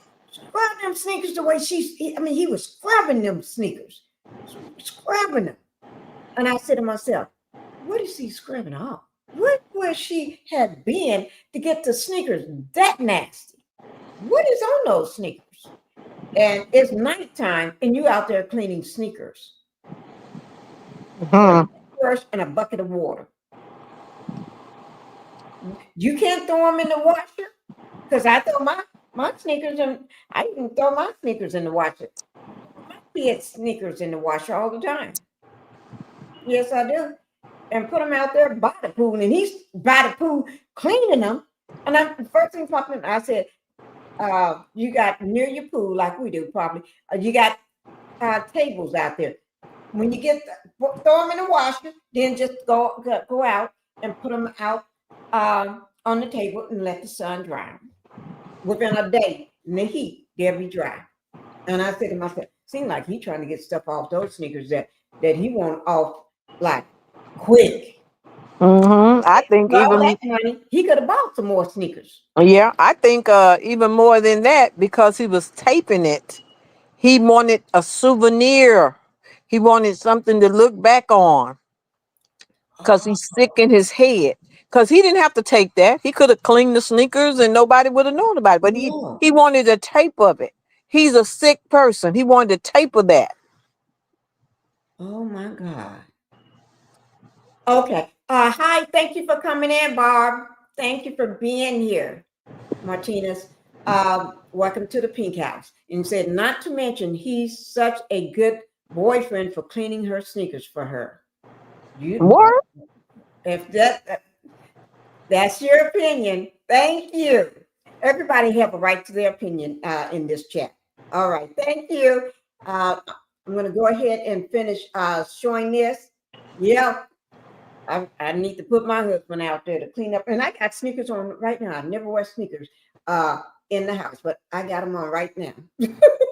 But let me go ahead and finish this right quick. She was found in his car. There's just so many coincidences that I'm kind of wondering, in your opinion, Melba, is this too many coincidences? Is this too circumstantial from what we know right now?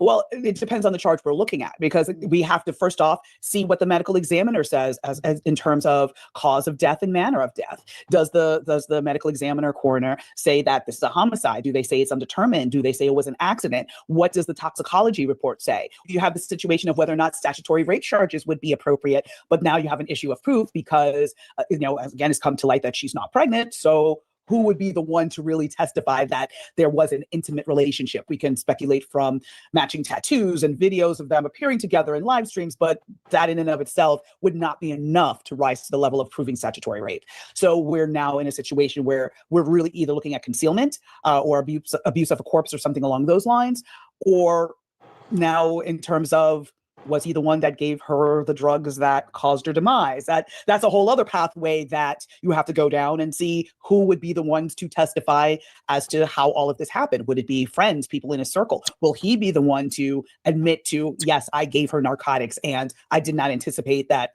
her tolerance was so low that it would result in an overdose or something along those lines? Again, lots of questions that need to be answered at this juncture. Yeah, so many questions that need to be answered. And I'm interested, too, to hear your perspective on this, Melba, about the reaction that David has I got a been question, getting from Pinkie. fans, from people who are just now learning who he is. Yes. She said it's a lot of questions about this. My question is, how do you have an accident and dismember yourself? That is true. How you accidentally cut off parts of your body? And wrapped yourself in tarp and Yeah. Yes. What Where's the accident at on that? I don't know. How could that possibly be an accident? No, it's not. It's not an accident. And even just having the body parts missing in a corpse without the arms and legs, that's enough to just bring you in for questioning. That's enough. That's right. It's associated with you. That's your car. You see what I'm saying? Yeah. And did you notice when the police was at that door saying that they had got a call, the ping showed right there, that he was able to shut that door on them? When do that happen? I ain't never seen something like that. If you shut a door and they ain't, oh Lord, I ain't never seen nothing like that. And then why didn't they say, what if the woman standing there ain't the one called? What if it's somebody else? We need to come in. Do you mind if we come in? They would ask and let you say no, get a warrant, but they would ask. That was when I first saw that, first thing I said to myself, when that door got closed in their face, I looked at them and said to myself, I've never seen that happen. I ain't never seen that like that. What I mean, for a brown skinned person. I said, like that door got kicked in. Thank you, especially when you getting a call talking about somebody's unalive. Right. And I'm gonna let you shut the door while you go hide evidence. Right. That was the strangest thing. That was strange. I don't know what hoodoo voodoo he got, but my goodness, bottle it and sell it. Yep. Let's see what questions Elizabeth got here. All of that sort, because he hasn't been arrested or charged. We do have to emphasize that very often here, but you're having situations where he's, his career has been upended by this, even though he hasn't been named as a suspect or person of interest. His parents' home was swatted. Brands have stopped working with him. His album release was put on pause. All of these different things have been affecting him. And while the investigation should always be about Celeste Rivas Hernandez and what had happened to her, are you surprised about the reaction that David is getting, given that we don't even know if he is a suspect, a person of interest, or people are kind of already drawing the lines to murder, and that hasn't even been proven yet? Sadly, I'm not surprised by the reaction he's getting. Many times we as a society rush to judgment, and it's very easy to believe the worst of someone. Let me just say, he wears the same bracelet that Celeste have, a little pink bracelet that That's she her bracelet. normally wear on her wrist. Yeah, that's Uh, her bracelet. right. Since then, he's been wearing that bracelet. Yeah. He's arrogant. He is a different kind of narcissist. Yeah. There's different kinds, but this one here, this is the kind that's he shows you what I've done and I'm getting away with it. I mean, he just Right. I don't even know how to describe it, but it's almost like he bragging on the down low. Right. Like, catch Mhm. me if you can. Catch me if you can. Yeah, that's a good one there. Ooh, Lord. Just got 2 minutes left on it. We're gonna just finish up this 2 minutes and So, we're gonna get into sadly, something else. people are immediately Thank you. assuming that he was guilty. And of course, looking at the facts and the fact that you have, this poor, beautiful young lady who was estranged from her family, she had gone missing, and now to be found in such an awful way, it boggles the mind. And the fact that it was his car makes people leap to the conclusion, well, clearly he's the one who put her there. Again, maybe that wasn't the case. But again, unfortunately, as a society, we rush to judgment. And I don't know if he's going to be able to recover the status he enjoyed before this incident. Maybe it might be a different path for him. Maybe he may get a resurgence in his career in the next few years. It just would have to, assuming that this case is resolved in a positive manner for him, maybe in a few years, memories would fade a bit, and then he'd be able to resume his career in some way, shape, or form. But I wouldn't be stunned if his career is over at this juncture because of the negative publicity and, folks very strongly feeling perturbed, disturbed by his connection to this case. And we'll continue to see how this all continues to unfold because it has a lot of eyes on it. And I think a lot of people at this point definitely want to know what happened to Celeste, if somebody is responsible for it, who that person is, and will they be brought to justice? And we'll be continuing to follow this as this continues to develop. Melba Pearson, I want to thank you so much for your time. Okay. I'm so glad I'm not close to them. I'd be just slapping one face to the next. I really would. We're just going to have to wait and see if anybody did anything to her. She's dismembered. Right. She's is put in a dismembered. car for weeks at a time. If anybody did anything to her, and we're talking more about his career and his comeback. You're right. And then she say all these people don't want to do business with him no more. Well, they see what we see. Right. Why you don't see it? That is true. And I do want to say he have lost the label have dropped him. Yeah. Why? They don't do that unless they think you a risk. Right. The label dropped him. His manager is on social media trying to defend himself. And there's no press conference. We've been waiting. There's no arrest. And they don't even have him down as a suspect. So all the connections there is, I don't understand why. The 2023 Tesla got 360 video. So it shows who took the body to the car. Yeah. And you can't open a Tesla without the key card. Right. So if you didn't do it, who you gave it to? Right. The key card was found on the ground. In the drain. In the drainage, right. Pinkie. Right. Somebody that means you're trying to get rid of it. Right. And that means police didn't do a good job in exactly the investigation when they came to the house after 12 hours of being there. They're supposed to search outside too, all around where that car That's right. Everything. And for somebody that lives on that street can find that card and police didn't find it, that's a problem there. Yeah. But, right. And I do want to say that it was I can't remember. It'll come to me when I'm not thinking about it. But let me just say, let me just bring up this because this is David's manager. I want to bring him up. And then we ain't gonna forget Diddy's trial tomorrow. Sentencing trial. Tomorrow. Yeah, tomorrow, which is Friday the 3rd, at 10 o'clock. I will be on time. I will not be late. I will be covering it live. So I will be here. until he gets until the sentence is over, until the court adjourns. I will be covering it. This is from News Nation. This is David's manager speaks out.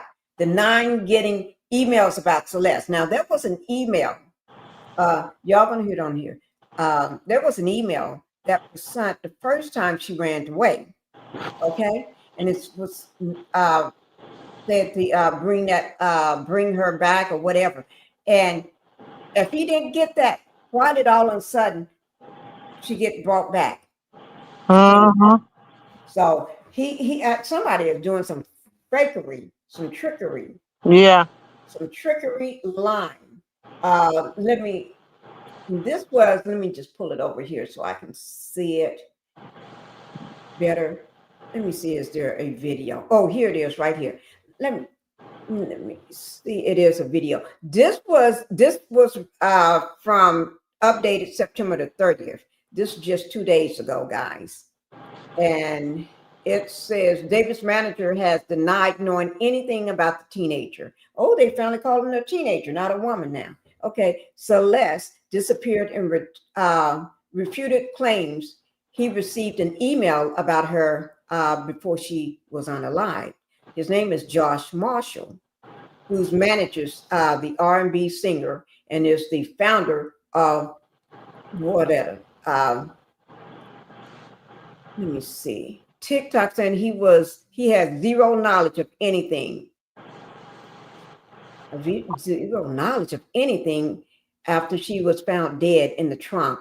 Unalived in the trunk of the Tesla Model X, registered under David's name. That was on September the 8th. That's when the tow yard, and I got the name of the tow yard. The tow yard was called on Bluebird Avenue. They called the LAPDs because they kept getting a very foul odor from this car. Anytime anybody walked near or in that area, it stink like I don't know what. But anyway, when in that they said that's the same car that was abandoned here, so near David's house. So when the LA police department, LAPD came and opened up the car, that's when they found the decayed torso and head decaying in the trunk of the car. And then after later on, we got the word that it is Celeste, okay, in the trunk of the car. She was unalived at age 14 because her birthday came right after she was unalived, okay? And let me just make sure I don't forget something. David, that concert, 2024 concert in Fillmore in Silver Springs, Maryland, that they show a video of a girl in the VIP area over the stage. And people are saying, a lot of people still think, although they said that's not Celeste, but a lot of people still think that's her, because how is it that the decayed body got the same top on that she got on at the same time? Huh. The same top that she wore on August 24th on a Sunday at that concert. Remember, I brought that concert up earlier. I talked about that. And then somebody thinks his brother got something to do with it too. And allegedly, it's just alleged, though, that his brother is trying to take himself out of the picture. Don't look over here. Don't look at me. I had nothing to do with it, allegedly. So he is cooperating allegedly with the LAPD. So he won't be a suspect, or so he can get a deal or something. It's just all alleged. I just want to put that out there. It's all alleged. Okay. Let's watch this little quick video and see what they oh no, that's the wrong video. Okay, let me see. I don't want to play it if it's too long. No, it's 4 minutes. Okay. Okay. While they Brand new video of Celeste Rivas Hernandez that completely rewrites the timeline of the case as we've come to know it has surfaced. Video was recorded at the home of Celeste's parents in Lake Elsinore, Oh, we California, saw this exactly a one. year ago, I or a year showed it before her body yesterday. was found in the trunk of a car belonging to the rising music star named David. We had been told that Celeste went missing in April of 2024 and that her family hadn't seen her since. But this new video was recorded by a Nest camera on September 8th, 2024, which would make that 4 months after she ran away. The neighbors who provided the video to TMZ say that it shows her arguing with people who had pulled a prank on her. Take a look. Let me talk real quick, okay? You gonna let me talk? I ain't gonna let you talk. No, you ain't gonna let me talk. Why you not gonna let me talk? You tripping. I ain't tripping. Nah, you tripping. Stop the door and you tripping. Oh my God. Nah, because you tripping. Move the out of here. You ain't gonna do you better get over there. Get your over there, little girl. You heard them calling her a By the little very girl. dates of this video seems to prove that Celeste visited her family at least once after she ran away for the last time. But a year and a half after the final missing person report was filed, her body was discovered in a frunk. That's the front trunk of David's Tesla. That was just 3 weeks ago. This video was just discovered as we're finally learning what's been going on behind the scenes of the investigation.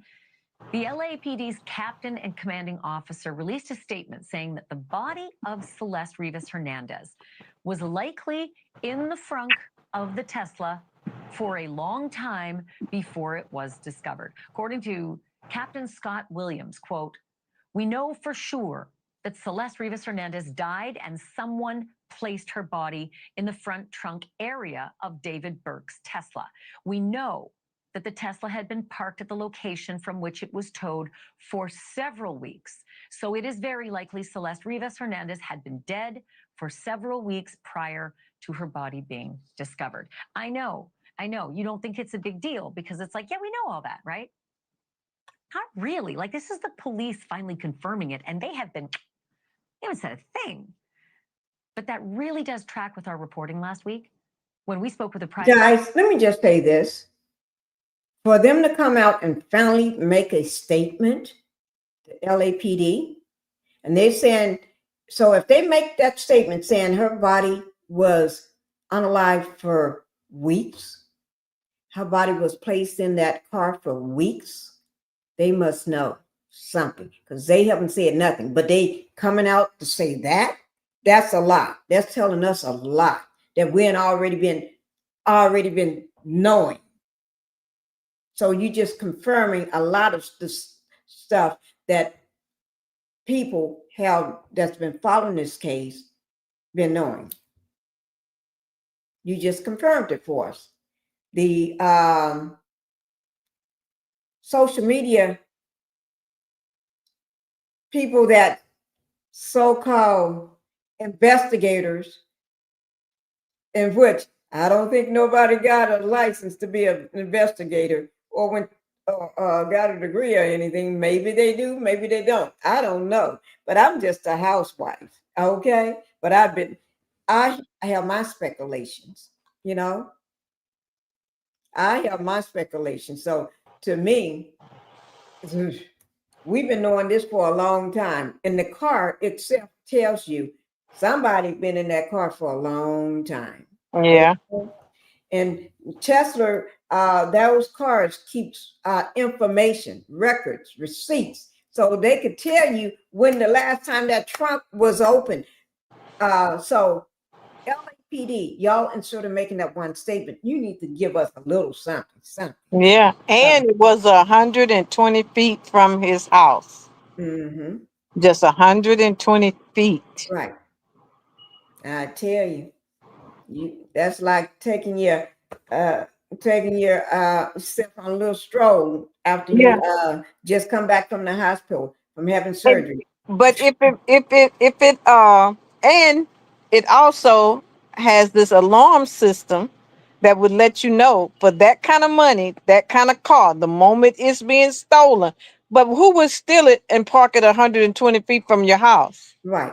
And if it's stolen, why isn't it reported as stolen? Oh, he did make a report after that the car was stolen. Let me see, do I have the date on that one? Yeah, he did say the car, he did make a statement to say that the car was stolen. But did not call the police for $100,000 car? Right. But the thing about that, he called them and let them know the car was stolen. But the thing about it, you don't have to call. Thank you. Tesla got a tracker on Thank you. Thank You you. can track your own car. And it's just 120 feet from your house. Right. That's and if right you're up the driving street. in your area all the time, you would have saw your car. It's like, oh, that's my car right there. And the neighbors say it's been parked there a long time. Right. If the neighbors can see it, I know you saw it. Yeah. And if you didn't see it, you could smell it. Right. That is true. So, but with a Tesla, you can there's a tracking device. You can track your own car. So Yeah. and you can, even if you don't know how to do that, if you ain't got it set up on your phone or nothing, you can just call Tesla yourself and ask them, tell them your car's been stolen. Thank you. I can do that with OnStar in my car. Right. I got it in mine too. So we know, and our cars ain't no Tesla. So we know he got better security and everything else on it. And you can't open it. How they steal it? How did they steal it? They can't steal it without the card. You can't open it without the card. That is true. So I don't know. It ain't making no sense to It is me. not making no sense. We ain't boo-boo in the head. Thank you. Yeah. I'm serious. Some people think you boo-boo in the head. Yeah, they do. Yeah. Oh, Lord. Okay. Let me see. We only got a few minutes on this one, and then we're going to jump into Diddy right quick. Okay.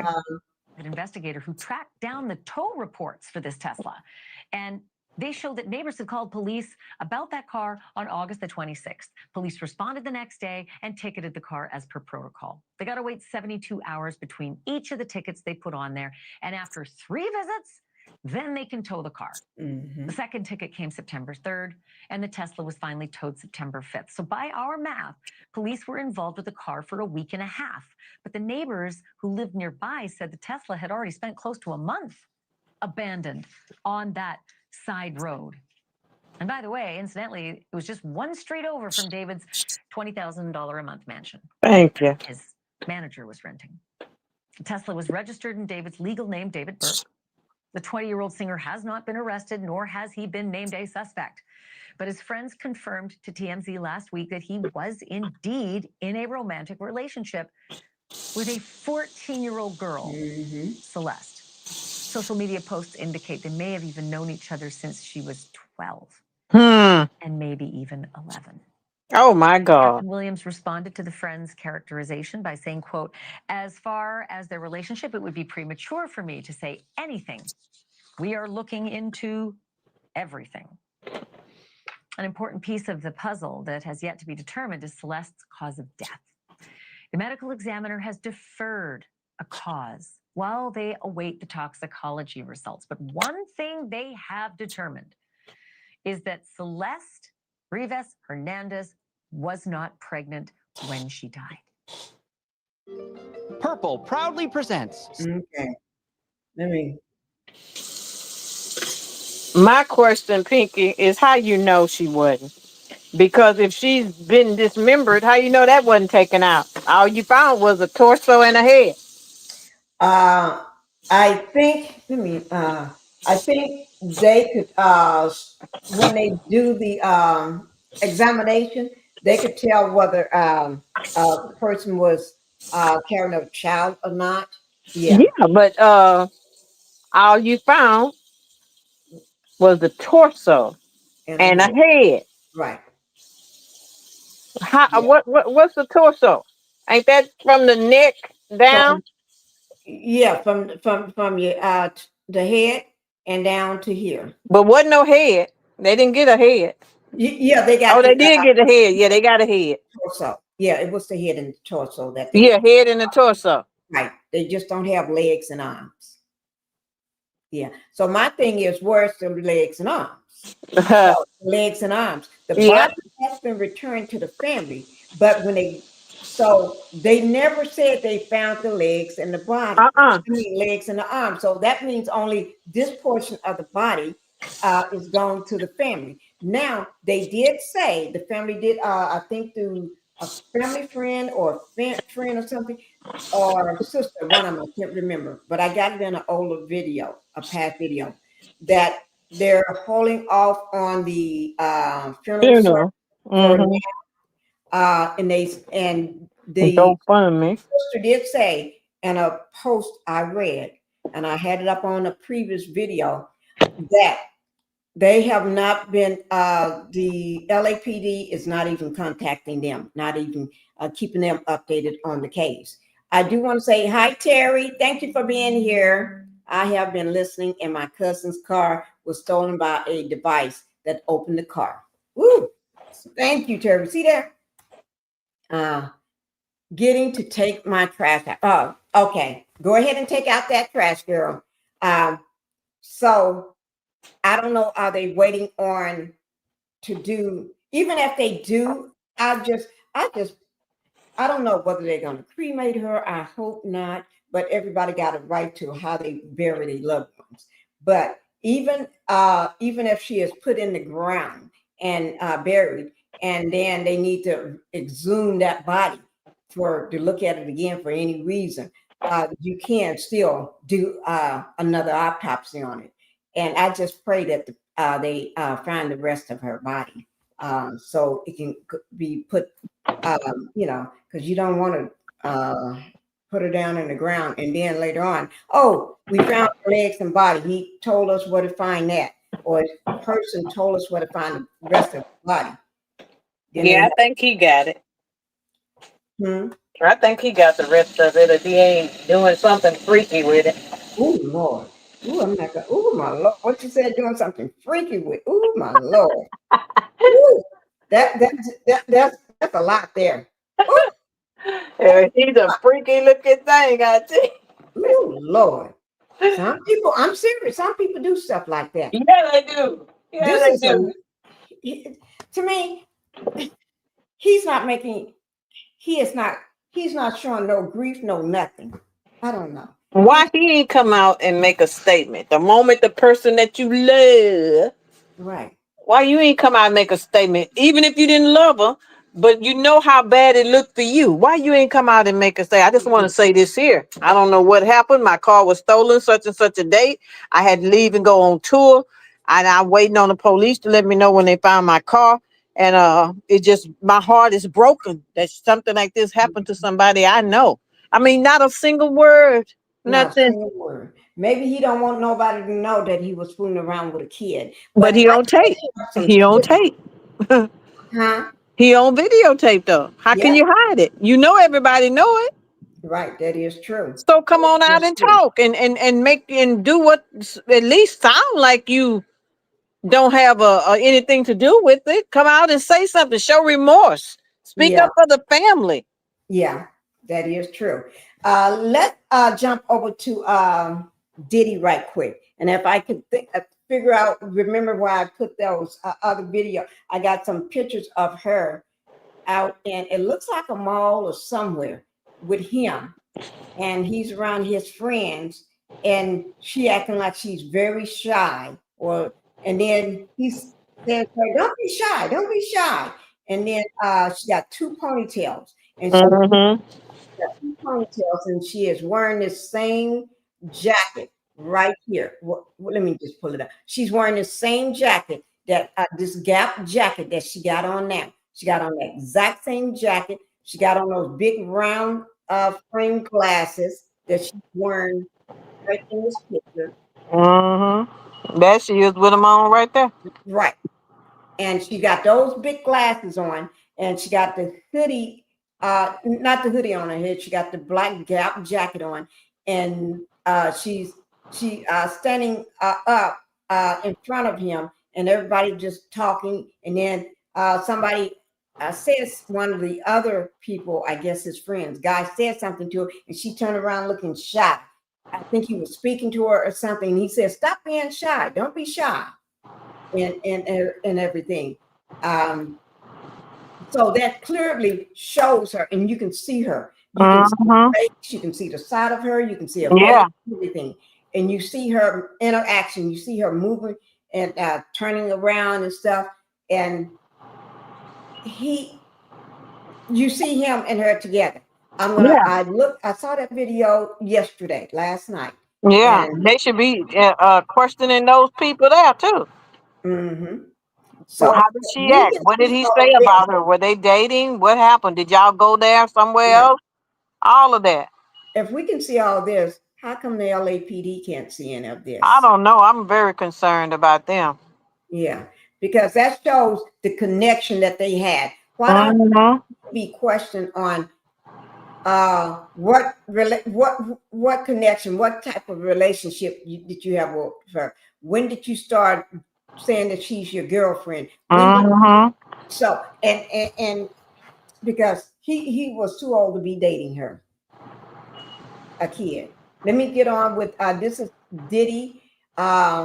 Since his trial sentences is tomorrow, this is Diddy. Gina, they talked about Gina, Mia, and also everybody knows that Cassie wrote there's another letter that she's that went to the judge recently. Yeah. He's explaining how fearful she is, and everybody that he's going to have it out for anybody that testified against him. Yeah, her mommy and daddy wrote a letter too.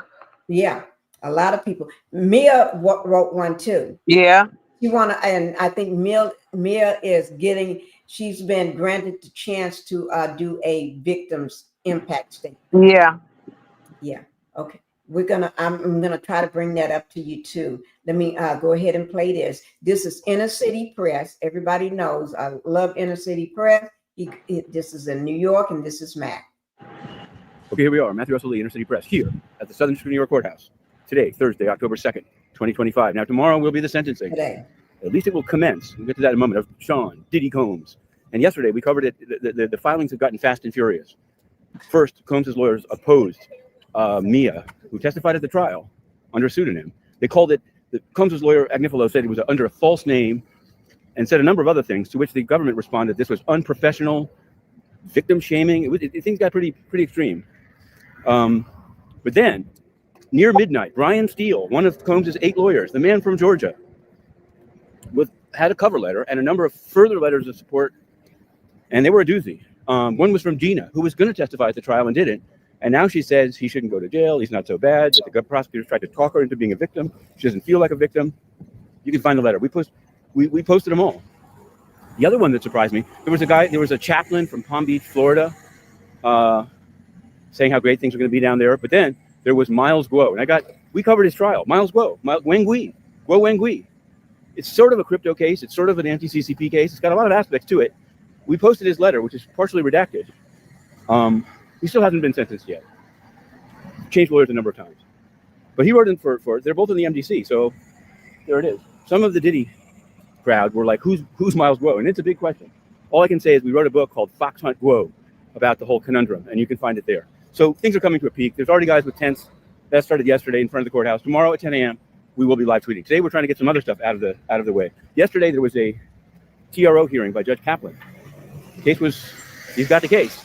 The case was State of New York versus Christie Nome, where grants that New York has historically gotten under an anti-terrorism funding that's supposed to be under the statute, only given on the basis deny expedited FOIA processing for their pending PNC application.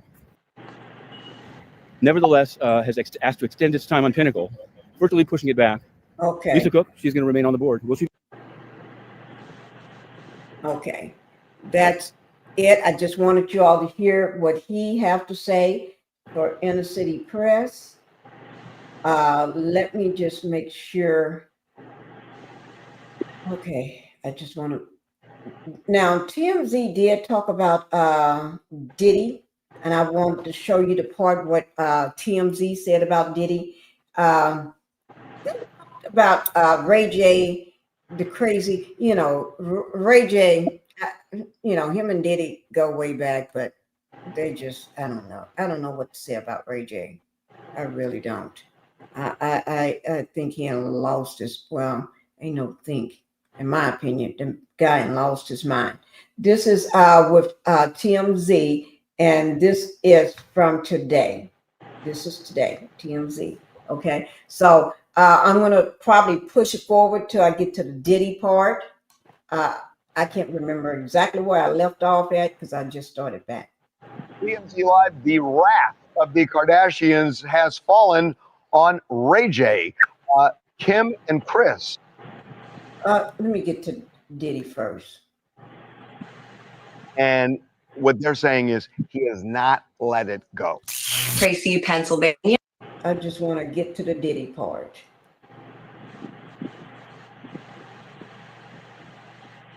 No, that's still Ray J. Okay, here's the Diddy. Okay, let me make sure I got Diddy's picture to pull up. Okay. Bigger, I think they would say better things. By the way, we called Ray to see if he wanted to come on the show and respond to this. I think he is taking advice from lawyers before he does that, but he did want us to say, this is a quote, "I will not be silenced." And on that note, if you want to ask him personally, he's going to be hosting the TMZ After Dark tour on Friday. And suggested or time served is his. I'm trying to get right to the Diddy. I don't want to. Ain't got time to worry. Already going to be interesting enough for everybody wondering whether he'll get the 11 years that the prosecutors have suggested or time served as his attorneys have suggested. Or somewhere in the middle. Or somewhere in the middle. More likely what's going to happen. But now there's an added element to this, an added element of drama. Diddy is going to speak. He has some things he wants to say to the judge, to the court, and he has actually filed a request with the judge that he can wear street clothes instead of his prison jumpsuit because he wants to look good for whatever it is he's going to say. What you just said sounds like it's just that you're telling the scoreboard here. Mm-hmm. I disagree with you. Okay. I don't think he is speaking to the judge or to the people in court. I think he's speaking to us collectively. I think he's speaking to the United States of America and the world. Of course he is. This is about, look, the judge is going to do what the judge is going to do. And I don't think he's going to move the needle with the judge one way or the other. He knows he's going to get out, whether it's in 6 months or 2 years.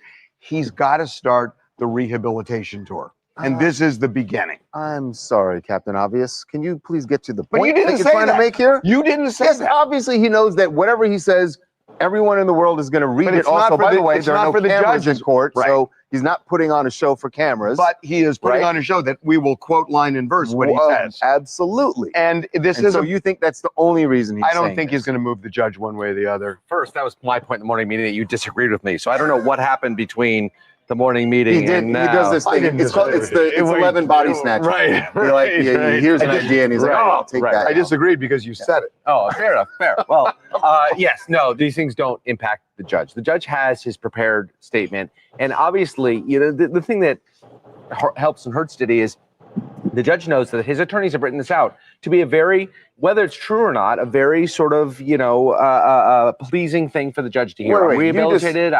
You just suggested that his attorneys. So you don't his think attorneys definitely write it. You don't think that he would. Whatever he's going to say is going to be from him. Not to say it's not from his heart, but they're going to go over it to make sure. They're gonna read what he wrote, but he's going to write it. Right. Whatever it might be. But it's going to be a carefully curated statement to convey exactly what it is. And is it going to move the judge? It is not going to move the judge at all. It is for the public. It is for the public to hear through the reporters, no cameras in the courtroom, but through the reporters, exactly what Diddy has said, because he's now in rehabilitation mode. He's going to get a couple of years, whatever it might be, and he's going to come out and he wants to reclaim his position at the top of the empire. So you don't think there's any value in saying to the judge, "No, I've done this. I feel this way. I accept that what I did to Cassie, what I did to others." Zero. What? He's not going to, none of that. Zero. Now, the big thing to me is is the judge going to look at what the conviction is or go beyond the conviction and look at Diddy's history? Yeah. And I think he's going to look at his history. I mean, I think because if it was the Mann Act, I mean, if he didn't buy a plane ticket for these people, it'd be a Right. a If it was an misdemeanor. isolated It'd be thing, nothing. right, It'd be a it'd be nothing case. Right. So if it's just the Mann Act, he's going to walk tomorrow on Friday. But the judge, I think, is going to say, even though the jury said that you couldn't prove violence beyond a reasonable doubt, the judge, I think, is going to say, "You're a violent man. You look at the 2016 video. I believe some of the things Cassie said and Jane said, and the violence is part and parcel of the Mann Act." The judge has already referenced those things in other Denying bail. decisions he's Denying made when he's denied bail. He said that Importantly, that's Harvey, part the of judge didn't find there was no violence. The judge found, or the jury, found that there was no violence in furtherance of a Rico conspiracy. He wasn't charged with the violence. Well, sex trafficking. No, the Rico, yes, but the sex trafficking is not Rico. With Rico, they didn't find force, fraud, or coercion. That's right. Hey, it's Esmeralda in Green Bay, Wisconsin. I still feel like he is hoping to get some kind of leeway, regardless, to work out for him, but I don't think it is as well. And it's not going to help if Mia, the person who's going to give her victim statement, the judge is already, as soon as he hears, "I still get nightmares" or "I fear for my life," that type of thing, I feel like regardless, it's a wrap for him. Sir, you did what you did. Let's see how long your sentencing is going to be. Get it over with. Coming up. So we have connected some dots in the Nicole Kidman, Keith Urban. Okay. All right. We're done with that. Let me just get this down. Now, some people think Diddy, the Diddler, is going to walk because of time served. He's been there since September the 16th of 2024. That was on a Monday when they arrested him. When he was going into the lobby, he didn't even make it. He barely stepped a foot through the lobby before the two agents was there to arrest him. Okay. And so September already passed. He already been there a year now. They want to, his team wants to do, for him to go ahead and get out for time served, and suggesting that supervised release or something. You can't have him supervised because everybody, who's going to supervise him?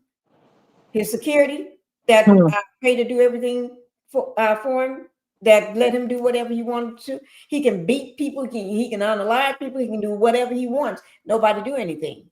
But the prosecution want him to do 11 years and 3 months. And I think if that's gonna make the victims happy and feel safe, I agree. Because it's a lot of people that fear him.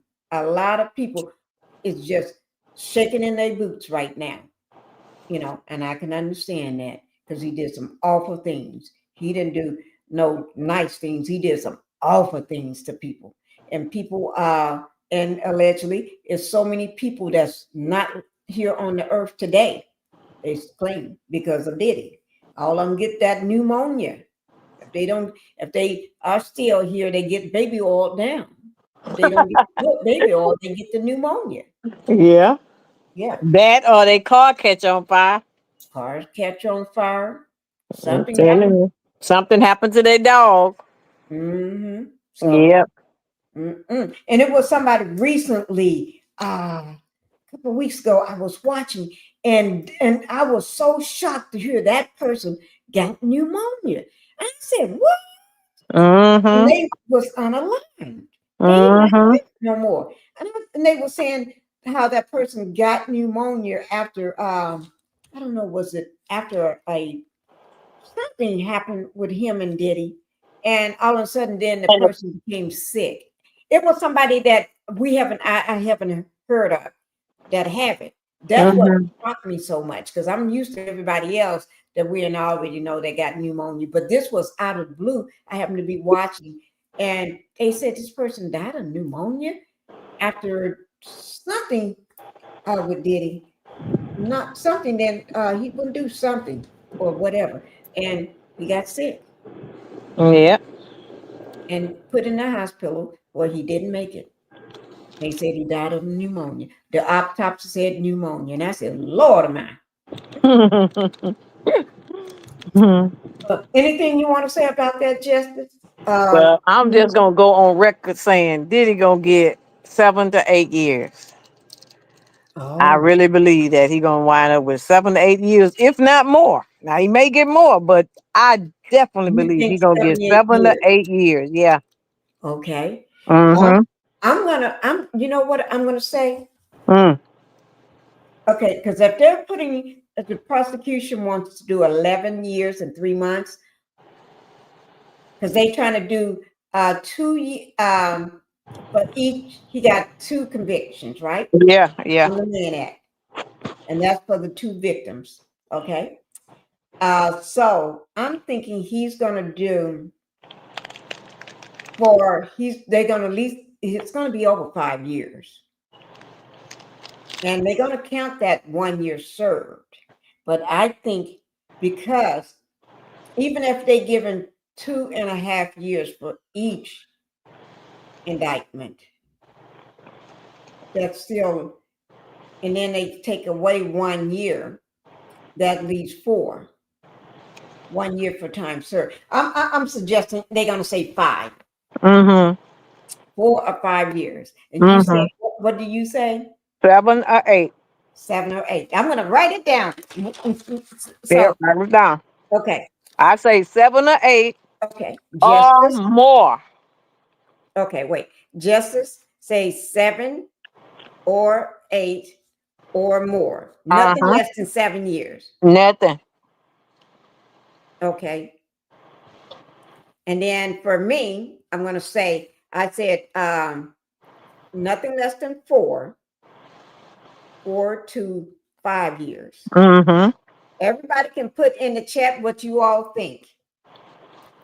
Put in the chat, what do you all think? How many years do you think they're going to give him tomorrow?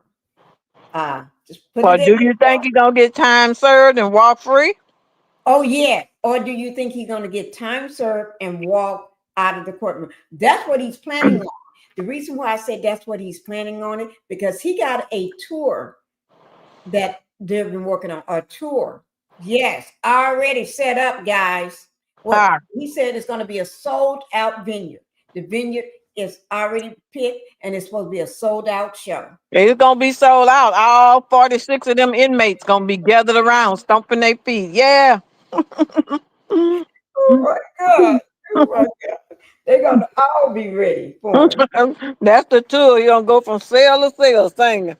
Cell to cell, huh?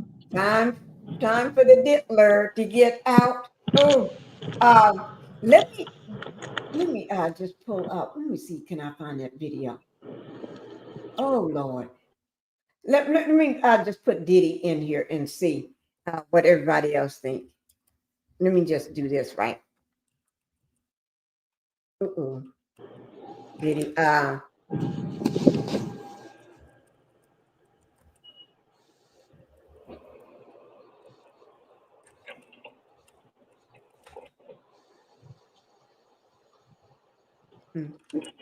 Okay, here it is. Okay, I'm gonna pull up and what we see what some people thinking. Okay. I can't wait. You know I'm gonna make sure I'm up early. I'm gonna be up early. Let me see. Let's try this one here. What is this? This looks like Good Morning America here. Oh, wait. Denied a request to overturn his on Friday after a judge denied a request to overturn his conviction. I got to pause it and then On 2 prostitution-related charges. The hip-hop mogul's lawyers argue that the verdict should be thrown out. Music mogul Sean Diddy Combs will be sentenced on Friday after a judge denied a request to overturn his conviction on 2 prostitution-related charges. The hip-hop mogul's lawyers argue that the verdict should be thrown out because his intent was voyeurism, not profit. Combs was acquitted of the most serious charges at his trial. He denies any wrongdoing and still faces a series of lawsuits accusing him of sexual assault. Sean Diddy Combs will be sentenced on Friday. Okay. Music mogul Sean Diddy Combs, he's expected back in court tomorrow. This following his conviction on prostitution-related charges. Court TV legal correspondent Kelly Craft, she is there back on the ground in New York. Kelly, thank you for Justice. Before we finish this, hey, you notice everybody is ready for it. They're talking about it. Mm-hmm. Did you know? Did you know Diddy sent a letter to the judge? Mm-hmm. Wrote a letter to the judge. Yeah, and he wants to speak because he wants to say something. Diddy got something to say to the judge, and he videotaped it, Pinkie. Huh? He videotaped it. He videotaped it. Yes, ma'am. And yeah, and everybody's saying why he gonna videotape it. He ain't got the nerve to stand up and say what he want to say. He done taped it, and he gonna submit a 15-minute tape to say what he wanted to say. Why you ain't getting up there saying it? No, my understanding is that he wants to he got something to say and he wants to speak directly to the judge and then to the people about the 2 counts too. To the people I sent to your DM. This is what I'm talking about. I sent it to your DM. Okay, I'll look at it. But he wants to also not wear his prison jumpsuit. Yeah. He wants to come in there in his street clothes. Yeah. He asked. The judge already approved for the allegedly the street clothes. And also, I think it was approved for Mia to speak as a victim. Yeah. A victim impact statement. And I don't know who else wants to speak, but I can't wait to see what's going on tomorrow. And I wonder how many people that was at the trial the whole 2 months, how many of those is going to show back up tomorrow? That's interesting to me. The one that I sent you to your DM, she gonna be there. And she gonna be going, they don't have cameras. Ma'am, I'm not. Okay. I'm looking for it right now. I'm on my phone looking for it right now. Ooh. So I can't wait to see. I can't wait, Justice. Oh, okay. Let me see.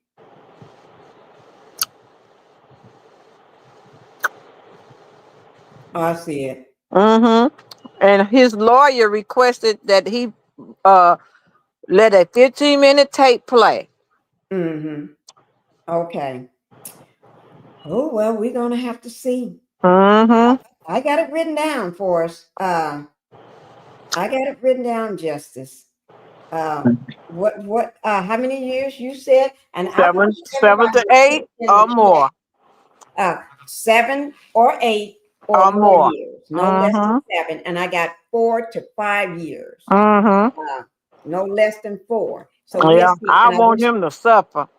Yeah. On this new letter, when you listen to that, what I sent you on this new letter, she read the whole letter, put it up there where you could see it. He was saying that he wanted to go back and take care of his mama. And everybody is saying, but your mama lived in Florida. How was you taking care of her? Yeah. And how did she need taken care of when she doing IV drips with you? Yeah. Oh, she just need an IV drip.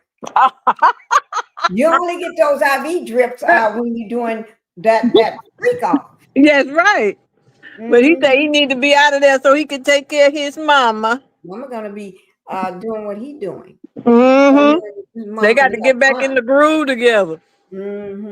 Now, it was something I meant to say. I just lost. But I can't wait till tomorrow to see what's going to happen. And so I will be going live. I will be awake, sitting, waiting. And I won't be talking about nothing else no more than the Diddy. We won't be. Only way I will bring up Celeste or David unless there's an arrest or unless there's a press conference or LAPD dropping some information. Otherwise, they will not be on my thumbnail tomorrow. Only time I would talk about them if it's breaking news. If it ain't no breaking news, we're gonna be covering. We're gonna focus on one devil. Right. we're going to cover the Diddy trial from start to finish. Okay. Mhm. And I will be live the entire time until they walk out of that courtroom.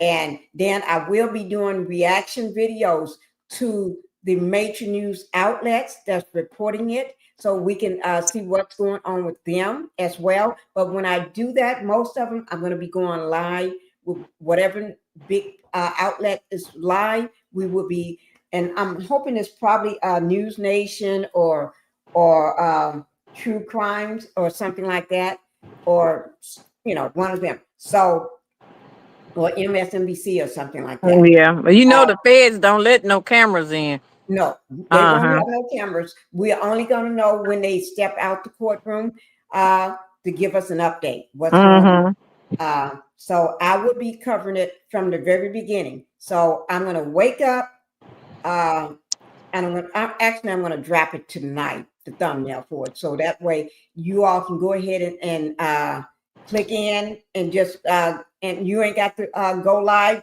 I won't be live tomorrow, but at least you already and put down that you're going to be watching it. You can go ahead and hit that like button and just say something, and then put your phone on the charger and go to sleep. Yeah, until in the morning. But we will be covering it.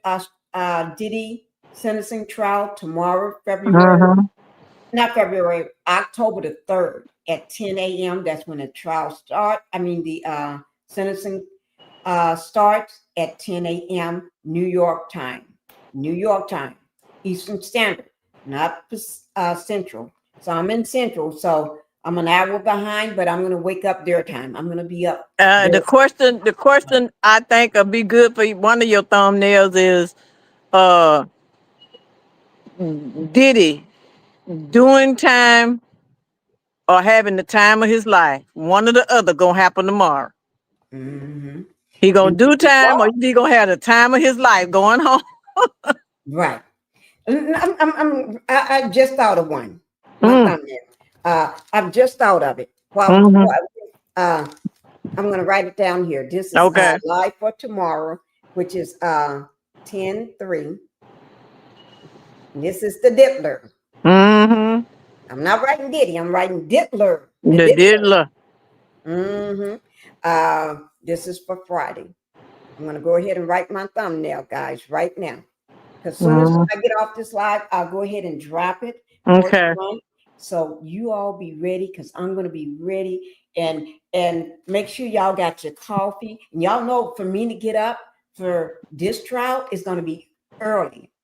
So I'm going to try to go to bed early tonight.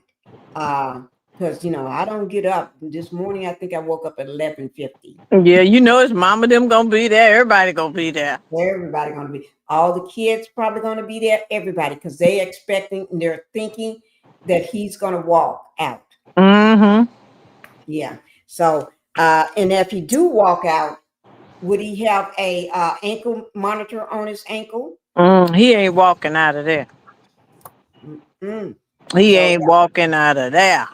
So everybody, even if you do a replay tonight, I want you all to put in the chat, how many years do you think he's going to get, or if any or not, or whether he's going to walk. And tell me. Can you do them polls, Pinkie?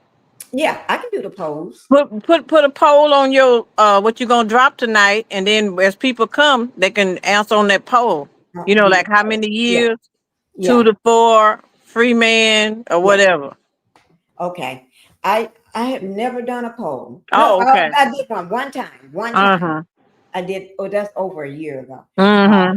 Yeah, that is a good idea to do a poll and everything. But guys, we have your coffee. Bring your coffee. Bring your lemon water. Bring your hot cocoa.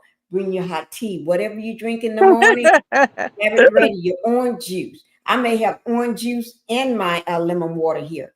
I just need to let my husband know to get my lemon water ready in the morning for me. I'm bringing my dancing shoes, so when they march him back to the back for the last time, I'll be up dancing. I think what I'm going to do, I'm going to come in some comfortable clothes, put on a sweatsuit and some sneakers and stuff, so I can be dancing and I'm telling you. Depends on what the outcome is. Mm-hmm. I'm gonna be ready, guys. I'm gonna be ready. I'm not gonna come in pajamas. I'm not gonna be sitting here in pajamas. And I don't know whether I'm gonna use this backdrop or who knows. I may even do my backdrop of my flower, my grass wall. Y'all seen the grass wall twice. Something with the flowers all over. It's right over there. I may do that one. I may sit at a different desk, not this desk. I may sit at the other desk and use that wall. I don't know. We'll see. I'll just have my husband tell him to surprise me in the morning. Yeah, pull you up a picture of some handcuffs. Ooh, no.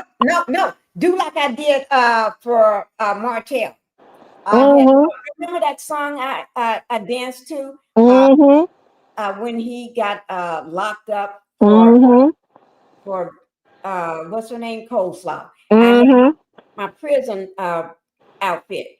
That looked like prison outfit. Yeah, I find that, you know what the good, Pinkie, you remember when Mel Cousins and was singing, you going to jail. You going to jail. Get a little clip of that. So if he go down, you can play it. Oh, you going to jail. Let me put that song. You going to jail. Yeah. Yeah. I got a little clip of that. I got a little clip of that. There ain't no copyright on that. You could play it all day long. Right. I got a little clip on it. Go in my videos. Yeah. Where they was sitting, when they was sitting there with her and Mel and her cousins there. Oh my God. I'm just gonna be. I can't wait till tomorrow. Let me finish playing this right quick. We just got to. I forgot I had this sitting. For joining us, give us a preview of what we can expect from tomorrow's sentencing. Well, hi there, Julia. Yes, back in Lower Manhattan, where tomorrow, Sean Diddy Combs, he will be back inside the building behind me, and he will learn his punishment.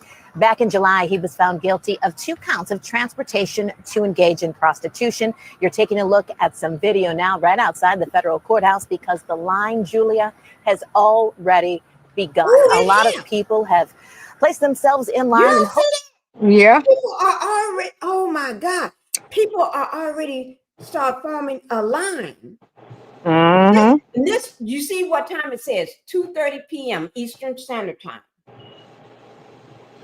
You see it on the corner, right hand corner at the bottom? People are and Matthew from InnerCity Court already said the tents are already up. He mentioned that when he was walking down the streets and they already got the tents up. Now the people are already in line. Oh my Lord. Yeah. Isn't this something? And some got their tents already because it looks like the ground is a little wet. I don't know. They're gonna be there all night. To get their place in the courtroom. Oh Lord, if I was going, I'd just pay somebody to sit out there, pay them to sit out there the day before and the day of until I get there. Some of them out there just for that reason. Some of them out there holding the spot. Right, holding the spot. And that's what I do. I have somebody out there holding my spot. Me too. I sure wouldn't shut my eyes around them criminals. I sure wouldn't shut my eyes around them criminals out there. No, I wouldn't be out there. I just pay somebody that's good in the area that knows and just pay them to sit there. And I would even make sure they don't have to leave for lunch. I'll tell them, I'll make sure I send lunch for you. I'll have my husband get on that thing, send lunch, and the person that's standing there, and I'll make sure we know, in the red shirt, where color. So when I have lunch and dinner brought to you, they'll know who to deliver it to. You just stay there. And if you need whatever you need, I'll pay for it to be there for you. You ain't got, I wouldn't even give them money back. No. I would never sent there for them. All you have to do, just go to a certain store. It's already paid for, just waiting on you to pick it up. And that way, when you get through, you got a tent. And a pillow waiting on you with a blanket. And when I show up, you good. You good, and thank you. And if you got me in a good spot, and I know I'm going to get in that door, you get a tip. So I'm gonna pay good, you know, Mhm. because that's their time and everything. And New York don't look like it always have the best weather. Mm-mm. Okay, good. Let me see here. But I cannot believe they're already there. Hopes of getting a seat inside that courtroom tomorrow. The sentencing will take place at 10 a.m. Now, so a jury did find him guilty of those 2 counts of transportation to engage in prostitution back in July. One is for Cassie Ventura. You're taking a look at Cassie there when she testified throughout the trial. She was the prosecution's star witness. And the other woman that he was found guilty of the transportation to engage in prostitution, she went by the pseudonym of Jane. You can see the artist rendering there. So she had a pseudonym of Jane for the trial. So federal court, no cameras allowed. Also, we do have an artist rendering of when Sean Diddy Combs was acquitted of the most serious charges against him. He fell to his knees. You're taking a look at that now. If he had been found guilty of those charges, we'd be in a much different situation because he would be facing up to life in prison. But since the jury found him guilty of the lesser charges, the maximum penalty is 20 years, so 10 years on each count. Why don't we go ahead and take a look at a graphic that we made. This is going to be outlining what the prosecution put forward, the defense counsel put forward, and also the U.S. Probation Department put forward as recommended sentencing. So the prosecution is taking a look at least 11 years and 3 months. That's what they have put forth for a possible sentence for Sean Diddy Combs. Defense counsel, much different, only 14 months behind bars. And the U.S. Probation Office is taking a look and has recommended to the judge 5 to 7 years, Julia. So you can see a much, discrepancy between these potential. Let's talk about that. Mm-hmm. So the U.S. Probation Office, they'll recommend 5 to 7 years. Mm-hmm. Oh Lord! So that's in the time frame of what I got and what you got. Mm-hmm. And then the prosecution, 11 years to 3 months. Mm-hmm. So even the probation office want him to spend time. They don't want a slap on the wrist. Yeah, and the judge gonna definitely consider what the probation people said, and also gonna consider the fact that your own lawyer said you are violent. Right, right. That is true. He said you are violent. Mm-hmm. And he commits VD. Mm-hmm. I mean DV. DV. Mm-hmm. Yeah. Yes. Oh my God. That is something right there, guys. Y'all see that? Ooh, that is something. Options and these guidelines, but the judge is going to have the final decision. It's a chasm when you think about especially his age and what that could mean if he's there for 11 years of prosecution. With his age. He'll get mad if he hear that. He don't want nobody to think he getting old. Right. Now, Diddy, the Diddler, let me just say this, because he don't have his hairstylist and his barber and everything there. Mm-mm. They don't have no dye, so he ain't dyeing his hair great. Mm-mm. This man, let me just tell y'all guys. They said, this is major outlet, okay? Said Diddy's hair was completely white. Yeah. It says, remember the trial? He had that salt and pepper. It had started turned white in some spots, right? They said his hair turned white. It's more white than black hair in there. Yeah. He got more white. He have aged in there because he ain't got so he is doing like normal. He's living like a normal person in prison. Yeah. So if he didn't have all this money, y'all see what he would look like right now. Yep. Yep. This is what he looked like. He don't have that special dye that they dip those chefs fix for him. He don't have that IV drip. Yeah. Vitamin B or whatever they put in there. He don't have all that stuff. He don't have somebody to come in and do a facial on him every week or every other day. He don't have nobody to dye his hair and keep it like he was sitting in that chair drinking that wine and that Barbara was working on his head. Y'all saw that. He don't have that no more. Oh Lord! So y'all see him at his true self.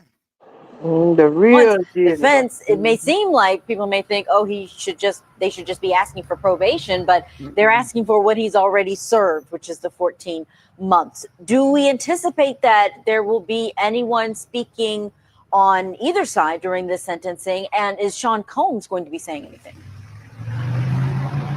Julia, we do expect Sean Diddy Combs to make a statement in allocution. When we take a look at the filings that were put forth by defense counsel as well as the prosecution, which are very voluminous, over 100 pages long each, in one of the sentencing memorandums from defense counsel, it does say that Sean Diddy Combs wishes to address Your Honor, and he wants to do it in the most respectful way possible. He will be wearing regular clothes in court tomorrow. They had put forth a motion, defense counsel, so that he could wear not prison clothes, but regular clothes. So that has been granted. So when he does make his statement in allocution, what will he say? Well, he should express remorse, but the prosecution has said in their sentencing memo that he is not remorseful, but also he should take responsibility for his. He is not remorseful? No, he ain't sorry. He ain't sorry. No. Terry said, stress would turn your hair gray and white. I see. He's stressing out. And people clapping. Well, he probably happy those cheeks are being clapped. He done had 2 meltdowns this week. When he found out that the judge told Mia she could speak, he had a meltdown. Right. But then when the judge told him he couldn't get no 2 pair of pants, 2 shirts, he could get 1 pair of pants, a pair of shoes with no laces, 1 shirt, and 1 sweater. He melted down on that. Allegedly. Well, it's in the court paper. The lady was reading it. Okay. Ooh, Lord. He gonna melt down tomorrow. We're gonna see a full-on meltdown. Yeah, he gonna be a whole little pack of butter tomorrow. Yeah, they're gonna need some water to. Oh, and in his letter, he said, in his letter, he told the judge that the food was rotten. That I'm in here with 25 other inmates, and we have 1 washing machine that's broken, and everybody is saying that's prison. That's prison. What you want them to do? Go get your new washer and dryer? Yeah. I said, that's crazy. I'm It's surprised they all got a about wash and him. dry for them. I would think they probably have to wash it over in their little white sink that they got. Yeah. A chrome sink. At first, he lied and said that I have made such a big difference in this prison. I have put the Crips and the Bloods to come to peace, and everybody's no danger here. And then at the end, he said, Your Honor, I am scared for my life. Thought you made a big difference. That's what everybody was talking about. Thought you just said 1 paragraph away that you made a big difference, is that you brought peace in that place, and now you scared for your life. Something ain't sounding right. Yeah, it ain't sounding right. Sound like you lying. Right. He's just saying stuff at the moment to make himself look good. He's trying to get out. He had tried so many times to get out. It ain't gonna be no good. He got the paper there. He done did too much dirt. Yeah, too much diddler. Actions. We'll have to see exactly what he intends on doing, but he most likely, Julie, is going to talk about a class that he had when he was behind bars. This was at the Brooklyn Metropolitan Correction Center, and he completed these free game courses for inmates. We can go ahead and put up some of the letters that they have submitted on his behalf. We kind of just cut out little bits and pieces. They submitted Let me several. see what this, let's look at it. Because they may just skim through it. This is the U.S. versus Combs sentencing letter from fellow inmates. Yeah, he done paid them to write him a letter. You know that. Oh my Same Lord! way he did when he got inmates writing a letter for you. Yeah, and the same way he got their card to make them calls that he wasn't supposed to be making either. Yeah, I remember that. Let's see what he's saying. Because of his free game with Diddy management class, I have a purpose. He inspired me to change my views on life. Have a plan, not give up. put aside my pride. Oh, wait now. He tell somebody, help somebody else when he help. First thing. He told him what to write, you know that, and then paid him. Put money, had these people put money on their books. That's all. All the people that been working for him, he not inspired him. They live in fear. Yep. And how are you gonna change your views on life when you're afraid of a person and you can't even speak? And how you gonna change these hardened criminals' lives in the little time you've been there? Come on now. Right, and how they gonna all of a sudden now they have a plan, a purpose in life, and all that, and they putting aside their pride. First, he got to put aside his. Thank you. Oh my God. Okay. How you gonna teach them when you don't know how to live like that yourself? Right. You could have been doing that with all them employees he had. Mm-hmm. What? Let me see. Terry said, they know his game. Okay. Yeah, that's right. Okay. Little adjustments can add up to big change. Okay. Well, he ain't making none while he in there. He been complaining since he been in there. I have witnessed him do magical things. Okay. What is that? I really want to know what those magical things are. He brings unity to races and ethnic groups, no matter the background. Oh my God. Letters on Sean Diddy Combs' behalf, in which they said things like, because of the class I took from Sean Diddy Combs, I have a purpose. Little adjustments to lives can add up to a big change. That's one of the things the inmate said that Sean Diddy Combs taught him. Also, another inmate wrote, I have witnessed him do magical things. And another one wrote, he brings unity to all races and ethnic groups, no matter the background. So those are just some of the letters that have been submitted, Julia, on his behalf. Also, we have seen letters from his mother as well as 6 of his 7 children. Pretty shocking as to what we are likely going write a to letter see. is little baby love. Because she makes 7. She ain't write no letter. She's a beautiful little girl, though. Tomorrow. Thank you, Kelly, for giving us that update live on the streets of Manhattan. Music mogul Sean Diddy Combs, he's expected back in court tomorrow. This following his oh my Lord. Oh Lord, that really shocked me. That really shocked me on the stuff that it just shocked me. I'm still shocked by it. I'm not shocked. I'm shook. Yeah. Shook. I'm shook. That's what they call it in the country. I'm shook. Yeah. You got somebody shook. music mogul Sean Diddy Combs, he's expected. Let me see what.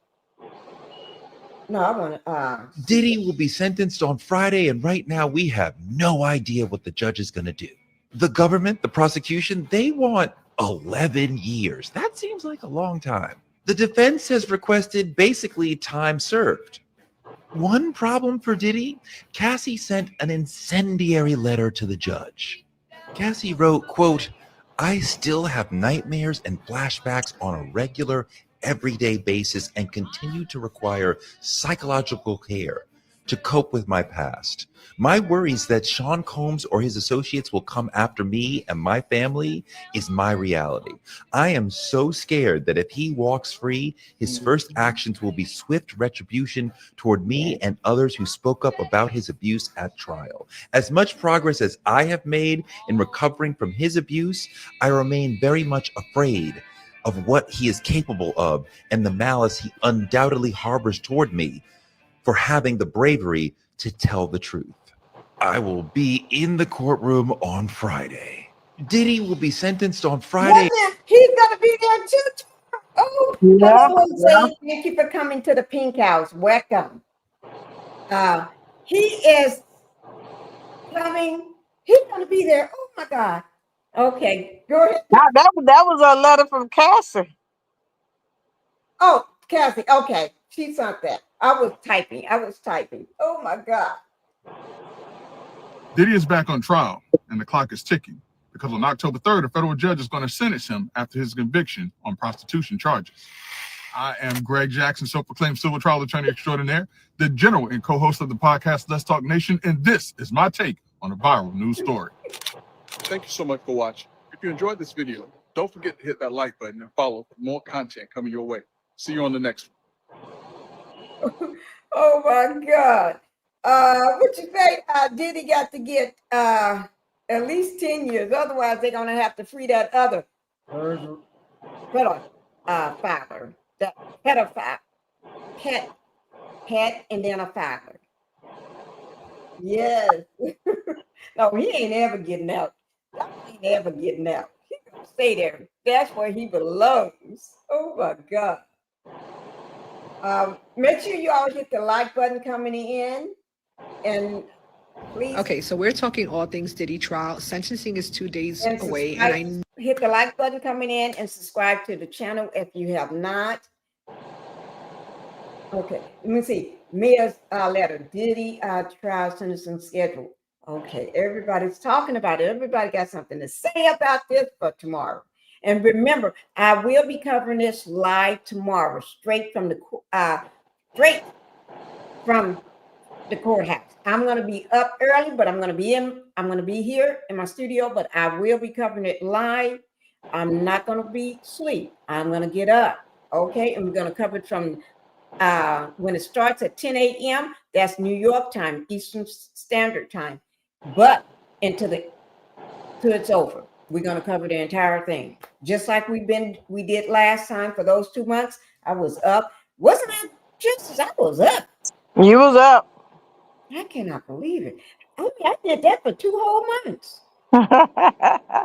Oh, Lord. And then as soon as it stopped, I went back to where I started doing, sleeping back in. Yeah. Yeah. But I'm going to be up tomorrow. know that I'm going to get dragged for this, but I do not lie for social media. So Mia, who testified during Diddy's trial, wrote a letter, and I'm going to read you pieces of it because it's 3 pages long. So she says, I'm writing to you on behalf of my younger self, the little girl who once dreamed without fear, who believed the world was full of possibility, who had faith in the goodness of people, and who trusted that her hard work, big heart, and integrity would carry her toward a bright and meaningful future. So she says when she started for him, how he controlled every part of her life, how she was groomed, exploited, and broken down. Now, you remember, this is the friend of Cassie, who she's still friends with currently because they have pictures of her in 2024 after Cassie filed the civil lawsuit, them eating and stuff like that. She's also the person that testified that she did have dating, but he forced her to, not one time, multiple times. So the very first time she doesn't really remember him, and then another time he forced her to go down, and that she had to do. And yes, she was Cassie's best friend while she was doing all of this, but no, Cassie didn't know. I'm going to continue reading the letter. This is Mia. I'm not showing her face, so relax, everyone. But this is Mia, and I want you to listen while I read you this. I have struggled to feel safe in any workplace because of PTSD, which has resulted in a fragmented professional record, a bankruptcy application, and crippling debt. I can't go to many public places I once loved, concerts or festivals or clubs, without risking having a panic attack. I have struggled to set roots in any location and build a community of support for fear that my abuser would find me and ruin my life all over again. I avoid social media. I can't listen to music I once loved. I can't watch many TV shows or movies, all for the fear I might be unexpectedly triggered and have to relive some sort of my worst moments in life. So this picture was easy to find because she is on Instagram with 17,000 plus followers, and her tags for these pictures are best travel buddy, another country, another year, another country. Can't believe I had to look through countries and years to get the best pics of us. In a message from August 2020 that was read in court, Mia wrote to Combs, I love you with all my heart and I'm still here with you forever. Combs responded that he loved her and was glad she was doing well. In July 2022, Mia texts Combs, I love you, love you, love you, and texted him again in December, wishing him and his family happy holidays. Most recently, Mia sent Combs a message in November 4, 2023, with a photo of the two of them for his birthday, just 12 days before Ventura filed the civil lawsuit against him.